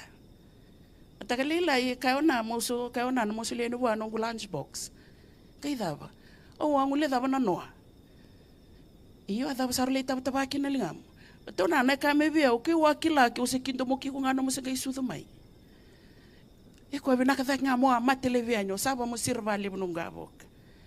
Na yoti ni bosa enda utobe ingone ni berin leivuli ya saranga na bosa ni bitata una kivua na yoti ni bosa etobe ingone ni bimbi katu mani vale ni ngole koribuli ya saranga na bosa na kotiko ebuli na singa to udoko ya dono ngone lewe ko yani bosa tate nga sibuli bosa tate kirangoni no na tabile nga biko ka kombi be me vale ko na kanga tukun me biya ulukau kutamina mandua ada buti me bua o kuko na o koro simbulu mai namba ki bitsawo te kelrak tanga buangai ngone na market ta ngano no bubale ni dhuri mata ni kurivuli pete to na kenda kambimbi it takes a village to raise a child na be kurivuli be seviti daka tingo no rombo na be head of school na principal va roti ngoir na be head of primary school le ba dhurti ko inandi ba tabiti ubir Toto na kiriti ko, blessed is the child who have 5 minutes of mom and dad in a day. E kalau ngata na ngone, e solibua, e 5 wala nga na miniti, may vay nau kengay. Kalau ngata na ngone. Kenta to nga kilay ko nga nda to dhunru. Ko embogi bango to kilay na time may mo de kina se waray. 100% of the life of the child. 80% known to the teachers. 18% known by the communities. 2% by me as a parent. Nandun raw na pasyente ng bula ni ingone may nambaki 5 kinatina kawalu, 8 sa nga bula pasyente no nakilay ko yung gas ni buli. Chini kawalu la pasyente no nakilay ko na leo ni koro na bisangata na bibuno kaya nga iba. E rua nga na pasyente na non daru kilay ko na itumutum. Kaya vekila ng bula ni ingone ngai ko ribuli. Girmo ko yung gas ni buli ngai. Kaya to nga girmo gas ni buli to mayo ketukun maybe otu sela imbutak ora otu sela tiro imbutak. We are very defensive. We never realize one day we'll pay for the lawyer and it is all too late.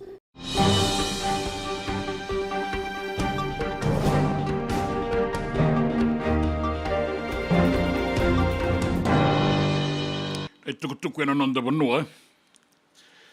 Sabangan data kana matamos ninggele maroro ini taukei. Nina baga tora dakataka.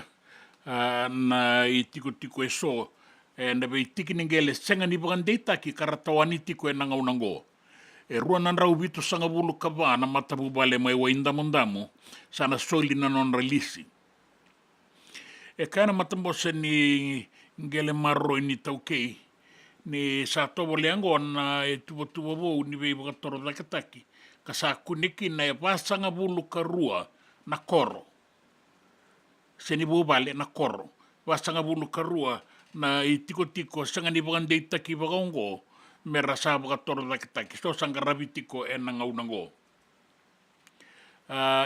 kaina kini 5 na pasende tini karua na be matangaliti kiningele bagongo sa teke butiko kina na be ngarabi kasabuga utisar be reso sa solitalenga na non raya lisi na be matabu bale andundua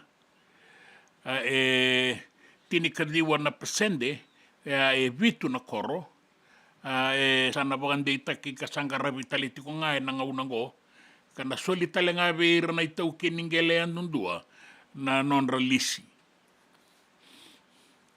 mai wainda mundamu endo na itiko na maliongo isuba na usori sa kunekina ruana rau vitu sanga bulu kabana mata bubale a mera na baga toro da ketakikina me na soli talenga na non raibola ni lisi me bagan deita kira ene be tikiningele era tiko kina na ngaunango kasi senga tu ni bagan deita ki na ngauna baga toro da ketakio tikinango sana la beti da kesara na baga tangin ngende nimbula membale tira ni sana tana ngau ni sala sana baga non royani na wai kan don doyani na liba ki beira na be mata bu balengo me ga ikene kuri ni sana soli na non certificate ni lisi me bagan deita ki renda por no era tiko kina ni saya doya sa rawa beira na be mata bu balengo me rala ikere na dina u bagai labo be baga torba ke tai kina na ken reviti ki ngele ni satiko beira na certificate ni lisi sai bagan denga ni non dinau na lisi sa soli beira e na baga torba ke takakina na non rambula ke na non rawa ka ia ena be bonua tale so veira ka sembere tiko ni taura na non ralisi me rasa sangata ki ireni me boga boi na non ralisi beleta ni na rawa veira na itau keningele me ralaki i taura na non ratiki ningele ka senga tu ni selisitaki karatawana tiko boga be Italia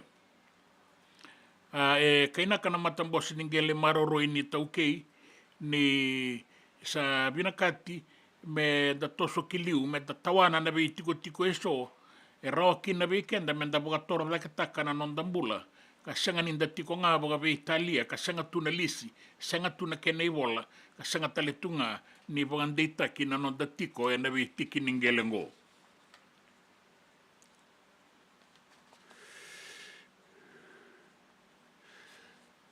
ngandrebu in me sabanga gato takisaranga pa kau e na ngaunango na be tumberi be kenda na itumbutumbu ke ira na daun be susu membale tira na lubenda e na buku ni wainganga ni be baga matini taki e kana minister ni Bulararamba Olinda Tambuya ni sa mate sara indua angkai mate ngai na dua na ngauna sa utingo e na baga ngataki sibia ni wainganga ni be baga matini taki sa kauta tiko nga mai na lenga kina non da banua kina non da be mata bubale ka sa kunin renre tiko na kena iwali ni sa baga ngata ki baga be Italia ka sa bolitaki be soliaki e tei ka da be botaya ka tiko na wainganga ni be baga mateni taki sa baga rusai kenda tiko nga kina baga malua ia baga reitaka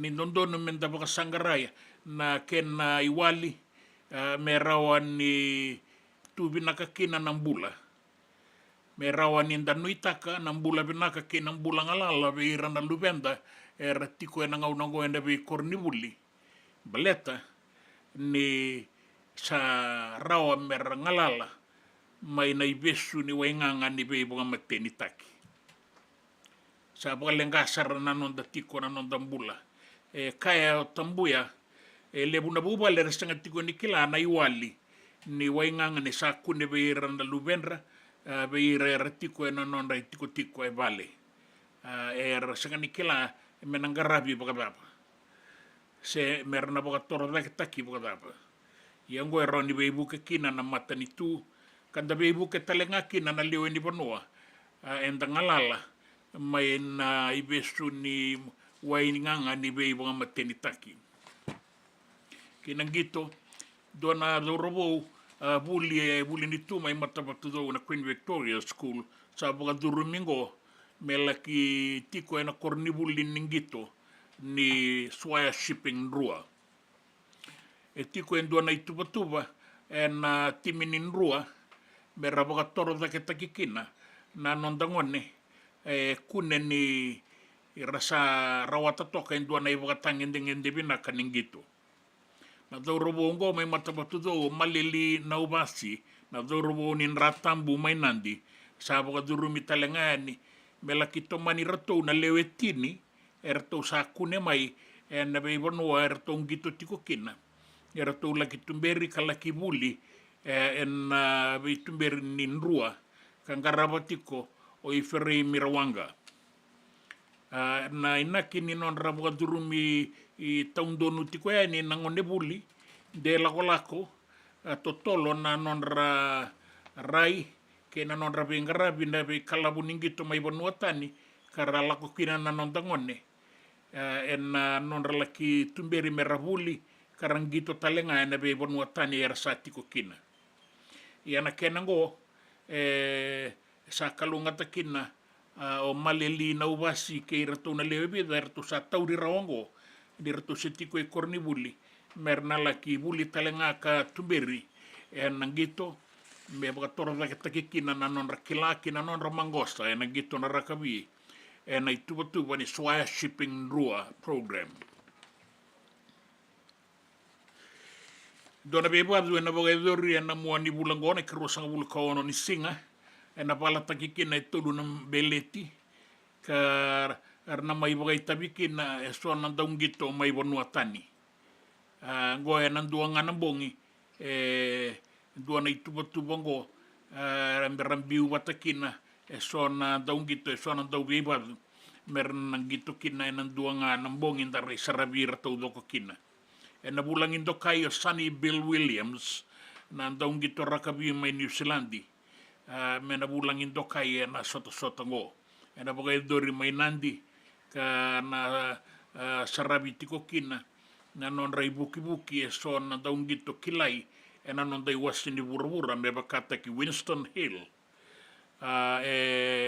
raw na sota tiko wata ki Lasian Oshia and IBO Asia Pacific Super Welterweight bata ke Sebastian Singh raw na sota tiko ke King Tongo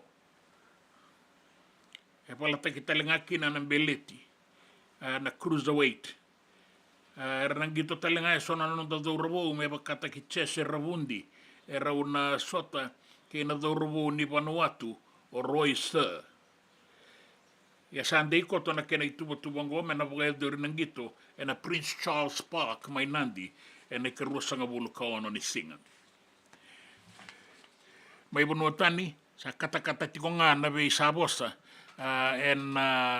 kena sangay na be tokoni ni dingin-dingi kina isongo-songo lelebu erua mga politiki na Republican bata kina Democrats kana bagay dori na be dingin-dingi yan na bula katumay na bukuni tutu mga presidente may merke kana presidente mga dengo Donald Trump ni nalawan ni Durubanua kaya nga tagitikongo may Amerika sa ruyaku sura-sura ka rasenga ni maroroiki na nalewe ni Banua na non durutu ya ni baga be Italia may na be matanitu ebunga rasala ki ibagayado kaukawa may merke so era lamba so era kudu so era butako rasala ki baga be Italia taka na non rambula may merke baleta ni senga ni alani ka senga ni anrabi talenga na non raduruti ko ya ni merke na itukutukongo ya bagande taka mayo Donald Trump na non bagatarungi na duana station ni Walesi ni retio may merke na madawango ya bagatarungi talenga na kena isa na vice presidente may merke na presidente bebuke Kamala Harris kaya ni di na nga sa tiko nasasanga me maroroy ng bula kaya rabi baga binaka na be duruaki may merke ya bagarita ka ni nataura ng auna kataura toka na ingu ni sasanga kaukawa me na baga duri roki na natikinango kinanraki endo no magikenda tiko may viti na ngaunango raki mamada ilabi nagatiko na singa ya raw ningay ukuna lolo me tauna udwa na kabi bongi talenga ni kuwa laki daw na singa ni mataka leba kay bitilebu na buwa suba kay na usori Bakakina mai na woliku kei tailebu mai korowou kau tēni kina e sano rā me te kabu mai rakiraki na e sano nei tāsiri na e sano serua wakaritaki mai kina ni tautau wata kina e sano e tolu e na woliku na deba kei mbua na tokalau kei maduata na e sano o da kaunrobe kina vi atu anu mai dikombia na ngele lebu mai laudala wata kei ngamea bakakina mai adata na e sana e rua o lau wata ke lo mai witi na ukuna loa loa kana tau banga una nauda na wunga na vanua na kaibian daindai se ua ka borabora na wasa na bula toka lau ke na toka lau de veva we buki aki na matani dangi ukuna loa loa ka tau banga una nauda na kabi na lo mani singa lebu daindai me adaba na singa ni mataka na dei kotokina na ituba kinin rakingo. Sai koe ngori ke mani na turanga kei na marama na itukutuku e na nonda vanua, na itukutuku nin raki, na itukutuku nin gito, na itukutuku me na via sai pura kei na nonda vanua. Na nonda vata kei City Veni Raturala.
JJ's Food Shack. E tiku kevi kina na kankana boka bitki me bakana kokonda. Lobo benga ni ngai kani doitu na bundi na dalo se tabioka. Na kankana boka malangi me bakana steak baka loka kena coleslaw. Wee! Na karitoa sa wadha badina na kani kanakana. Kay tiku talanga na nono specials and na lomo ni mga dawa. Daw tamba na Facebook. Na doi ni tiwa ya na bani manray pai kay na bungatale. Gore na JJ's Food Shack. Viu Valley mo Billy Jean Street, Santa Rosa, California. Karo talagang rato dili mo yang may Santa Rosa, may yato sarani kinavato. Giritirato sana kinavitu sa mabitu tolo dio tolo dundu al limono. JJ's Food Shack, Santa Rosa, California. E sengan dina ni karaw-rawan na taka-taka waka keki ba. Ia endona kainda wipu ke kawaka mamanta taka tuna bengarabi. O ia ke tuna kenda tu kakana. Na ika, na dalo, na bisikete, na reo bata, na sunbells e tinimbulu makau. We kenda tu na senga tiku nindraiva, se senga ni waka motoka, kanda u dren-dren na tu beto seki. Erto satu wakarau na Divine Pacific Food Mart, mai Sacramento, merto taladayani na nung ni boli-boli. Rawa-rawa sara. We tartar ngayani na taliboni diwa dua ono toluva diwa ono saivarua merto bakarotaka katalada mai na nung ni boli-boli ena kena ngona totolo tua. Divine Pacific Food Mart, Vitorua Diwawalu Franklin Boulevard, Sacramento, California. Namba di taliboni diwa ono toluva diwa ono saivarua. Erto ngarap talangan ni kena lewa suburia ni nanomu yaya. Mai na nono stoa kena nomu mati ni katumba. Na nonda bata-bata, kay City Veni Raturla.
Ongo na rongo may wala ni Songo and a radio bulando vata San Francisco. Mekauti kanda vata mai. Abistureti raramba me beleti kenda na boga tiko en be bonua go San Francisco, Sacramento, kena be bonua bolekata en nalo mai merike raramba ke bakainda tiko boli na sa sango ndala indua bata en maruta kini singa ni tungalala en anonda bonua se the Fiji Day en em bakingo ruana undoluru sanga bulkava erto na benga rabitiko kina na Ono Foundation USA. Singa boga rumbuka kena singa boga ruai ne katini kandua ne katini karua ni singa en madawango en boga doritiko en Sonoma County Fairgrounds my Santa Rosa California be kemuni na wakanda bina katimbe boga reta keni se boto kana boga tunoloa na bola na boga ruai ke baka ni bia boga yang ataka ni kilatiko na kena isau e rawa ni o nina laki i tawana toka se o ni be bosa kitaka. Be ke muni e sangani e rakai kia na boli taki kakana, gai boga bo, ke baka o ni be nakata mo nina be taratareani ke i rato nandau bengarabi na tambana nimbula. Me rato bogandoni na Department of Health Services, Sonoma County. En talebo ni ngoronga vitu saiba vitu, 515. 515 wasota 515 se oni be tartareani be apeni sana itini en vitu ndua ba vitu saiba rua en rua saiba ba se na email moni be tartareani en fijidayusa@yahoo.com en kena tuku matailalai. Ertona tiko talengaki na natambana ni labo musuki, the Fiji National Provident Fund, na Digicel, na Itauke Land Trust Board, Unit Trust of Fiji, na Sole, Fintech, na Fiji Trade Commission, na Fijian Holdings Unit Trust, and the Ministry of Lands, na tambana ningele ni matanitu ebiti. Sa kere mo ninga ibe tartarani kina ka be tuku ni taka. Na be sureti tiko tungalenga na be tambana iso baga wasibi en Funway Resort Gala kana baga dori en ka ruasanga bulu ka ono ni Okotoba en na bulango rusanga bulu ka ono ni singa sanangali ki baga dori kina mai na 5 kina tini kandua. En vengarabi en tiko na kena duru lavaki en da via tiko kina donan rawa sanga bulu kali manandola men da rawani ngai duruani men da laki beito koni ka bagayanga taka na be boga marutaki ke na soli rawani rato boga rutaka na kenandau na beito koni tiko kina na tambana ni Sarabanoa e viti me baleta na songogo. Boga bina ka bole ui ke moni na sa semaro tiko mai kina moni bia kila na songo ka na boga doringo en na runway resort na lebu tiko na ituba na ngarabi kina moni boga maruta kina wakando ni na ngole ni kina.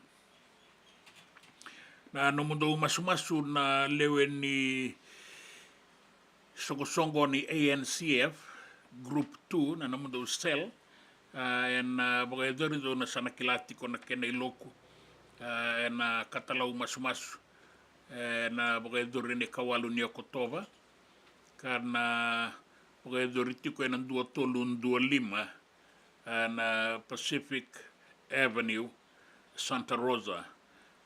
Ni nalagwa ni kina mai na ono kina walu na kaloko ni tiga ni singa salo kudi tanu itakini oni na gaibe tuku ni takayani sai kwengori na irongo mai na vale ni songo na nonda wata ke City Veni Raturala.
Kafa Family Gospel. I kauningauna nei nai talatala Al Muhammad and a singa lewe ndai na kene oti and a singa ndai. The lost. Kenda na ibagatawa ngo sa tal mai weekenda. Lestel mai na boss ni kalong ketu na bango chisu. Kemdo na ibagatawa nga. Leba manda na diwa sang mulka diwa leba karama nandua. Saya alichi. Leba tu nandua chigungo. Abali kenda via kaulo tu chigo pertania ke na bono tan taleso. Ebina kangor. O ko manda nga menda lang nga nito ni bangori na wekanda sinra ochi. Amale kanan renre. Sinra la kochu. Sirochunga, I lost image in our church today. We are not going out, my friends. Then we cry, Salele manito, Ramgo, willy. Our census has gone down, the Methodist Church. How my visa 200,000. No kilachuga 200,000. Ange lutu chungma, sange bizanko 192,000. Oh, tamani. Alawibe. Kaya bangangan doon na serni volele mangwe. Na ivakatawara more than no. Sin more than no. More than no. Gevagab. Si Piera, sesetu. Abuna Wesley indo na Ruana Abula South. Aunque abuna uchunga. Nadabna serle mungo na ivakatawara more than no na si Piera. Sesenonge tu da gendo esenga taltala. Ora si Piera more than no na ivakatawara sesetu. Sakandi na kaya Asesenga na ibakatawa sa mo der nasib. Dabi sotang man nagani serengo. Amen. Amen. Papa na binang kabugale binang talatala Al Muhammad na nona daw and a single lewe ndai. Da se parorong oti ko nga. And radio bulan 2 bata San Francisco kauti kenda bata mai gona no da bata. Consumai to sodae.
Beka nang wala ni kibalilo tira buku ni oso pakadadaka. Sen drakin kita beka na itos nimbula. Kuani lenga sinui ngawa. Nana maki mai kina programa warotaki. Mai vera na New Methodist Christian Fellowship USA. Nongu chisu, nongu banua. Rode na bima manione na kabini bugu lulu bei Kemando e California. Bima mani dua na singilewu ni lotu lewu bei Kemando e Viti. And a radio bulando wata San Francisco. Me kauti kanda wata mai. JJ's Food Shack.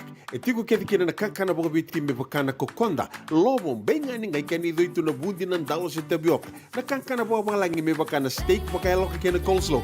Wee! Na kari toa sa wadha badina na keni kana. Kaya tiku talanga na nono to specials and na lomo ni madawa. Dau tamba na Facebook. Na doi ni tiwa ya na bani mandrai pai ke na bungatale. Gore na JJ's Food Shack. Viu Valley mo Billy Jean Street, Santa Rosa, California.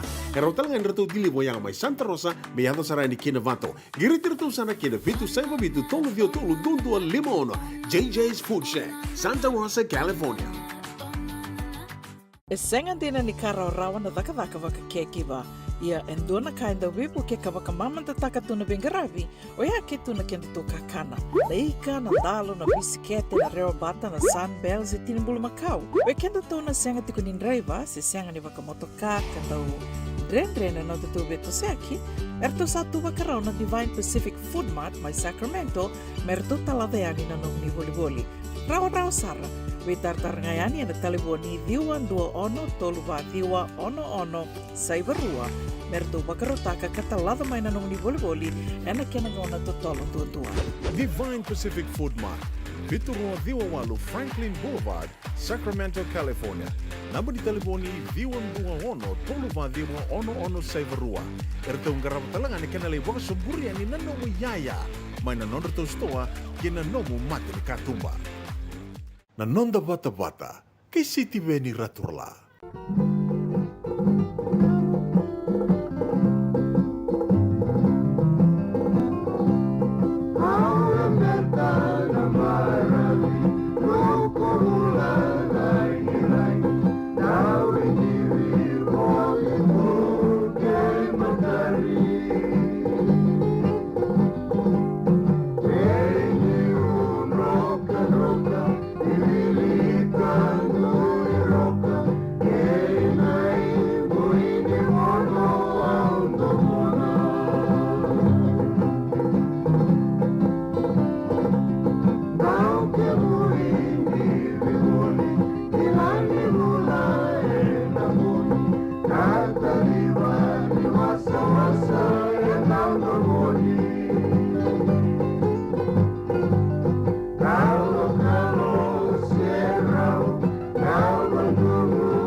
Da parorongo manda na ngaunango na yuti ni non ratu dau na tamadaga ni visa ke una isi mate wai. E kalau ngata na ngone. E solibua e 5 wala na miniti mai ve nau ke ngei. Kalau ngata na ngone. Kenda tonga kilai ko nganda to dhunru. Ko embogi bango to kilai na time me mo de kina se warai. Ndona rauna pasende na mbula ni ngone mena mbaki 5 kina tina kawalu. Walu sanga bula pasende nona kilai ko yung gas ni buli. Chini kawalu la pasende nona kilai ko na leo ni koro na bisanga ta na bibuno ke denga iba. E ruanga na pasende. Na nonda rukilai ko na itumutum. Ke o vekila na mbula ni ngone ngai ko ribuli. Girmo ko gas ni buli ngai. Kenda tonga girmo gas ni buli tu ni mayo. Ke tu me bia otu sela imbutako. Ora yo tu sela tiro imbutako.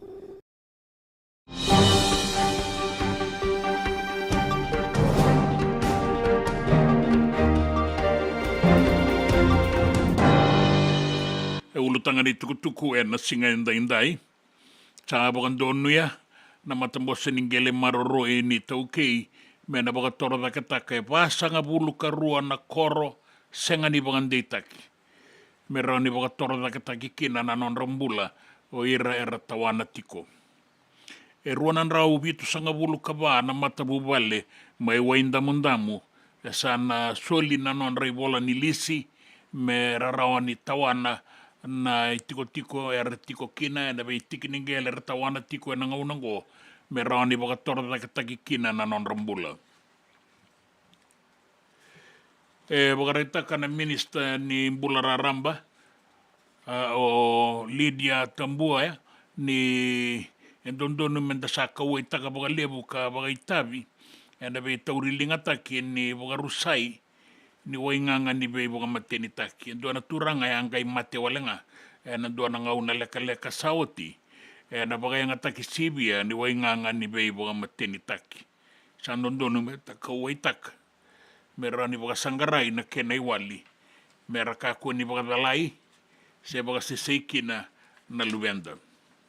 Kinang gito sa baka durumi o malili na ubati enduan na daurabo nin ratambu mainan di politiko mai matabatu do and Queen Victoria School mesala ki duru kin buli ni gito rakabi ka bagarotaka ng Rural Development Program. Erato lewetini tali, erato sanding itaki, me erato nalaki tiko bagarotaki en timin in Rua. Erato na sa ninggito en Rua, erato na raw ninggito en isongo-songo ninggito tali so. Ka bagambimbi na balataki ni isota-sota en Skipper Cup. Kaya ninggito nga baga isongo-songo. Kalabu ninggito na sota-sota na banua tiko kina. Na daurabongo o malili na ubasi main ratambu main nandi sa kenekatini beira na daurabo o mimbi beira na buli sabaka durumi kina ituba-tuba ni bengarabi ni swaya shipping nrua.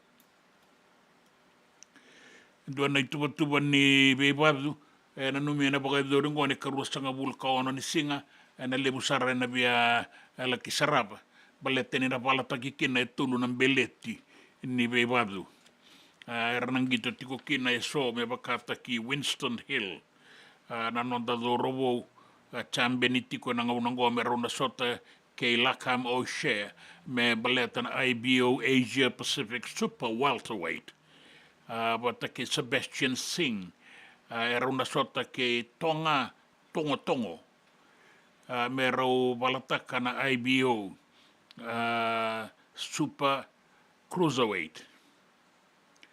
Bata kay na sota baundua na durbo yung wala sa may China na may beba do talanga na nonda banua meron na sota kay Ubaid Hada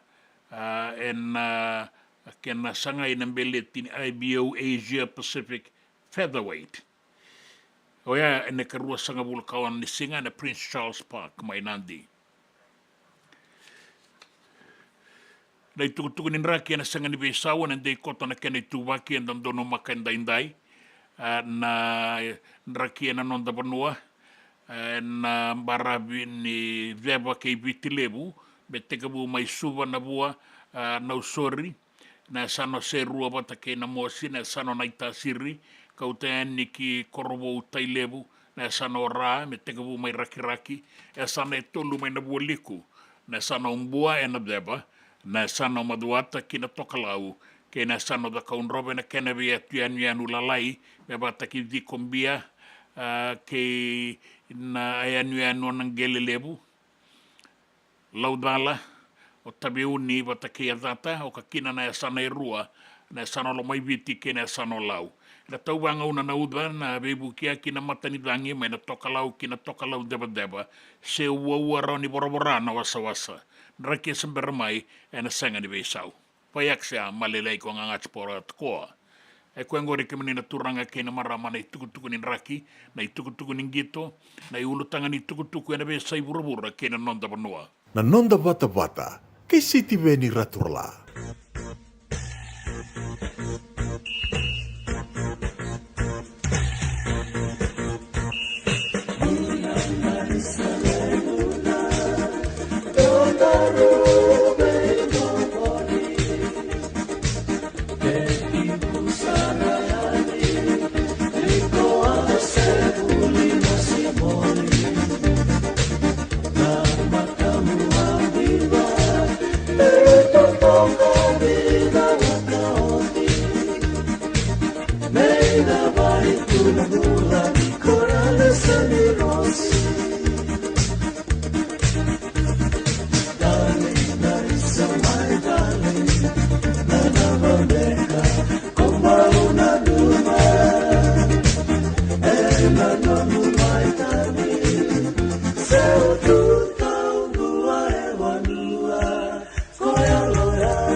isa lembuna za batale ona no mana sere ke wame wanga ni sanini tulanga tana do robo mai na soba na tamada ni visa usa na no makira usa na baga modi tiku ene donanga una lega leka ngoe lega leka nga da suta tale ni mataka baga bina bina ga lebu na lebu na sema tiku mai bina ga lebu lori manduaka au le dola bina lela lubu happy Fiji day Polai tiku mai happy Fiji day week Lolo mai Santa Rosa, pinaka lebu Happy Fiji Day Santa Rosa, mai be rombana kandabu, mbuna rombana kandabu.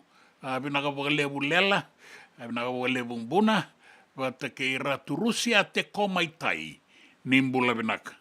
Ke etua te buluma, dola pina Happy Fiji Day, kalungata na songo, kalungata na sota, kalungata na sole baki, kalungata na wororongo tiko, and radio, Bulan dua batang koe San Francisco, kau te kenda batamai. Di samode.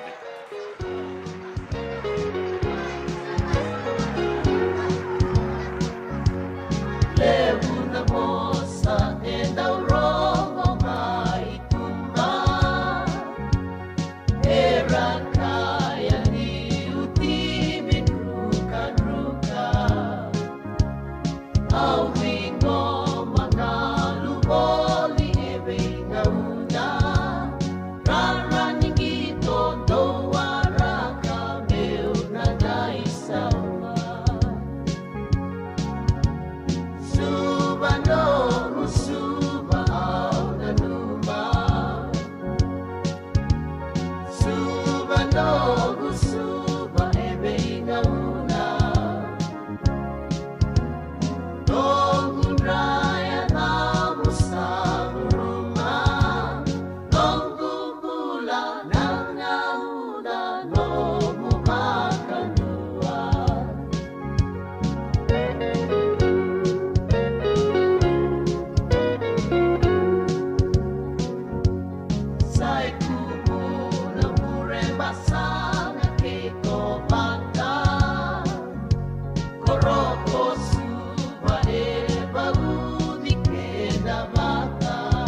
Nanda Vata ki City Veni Raturala and Radio Bulan Dua Vata, San Francisco.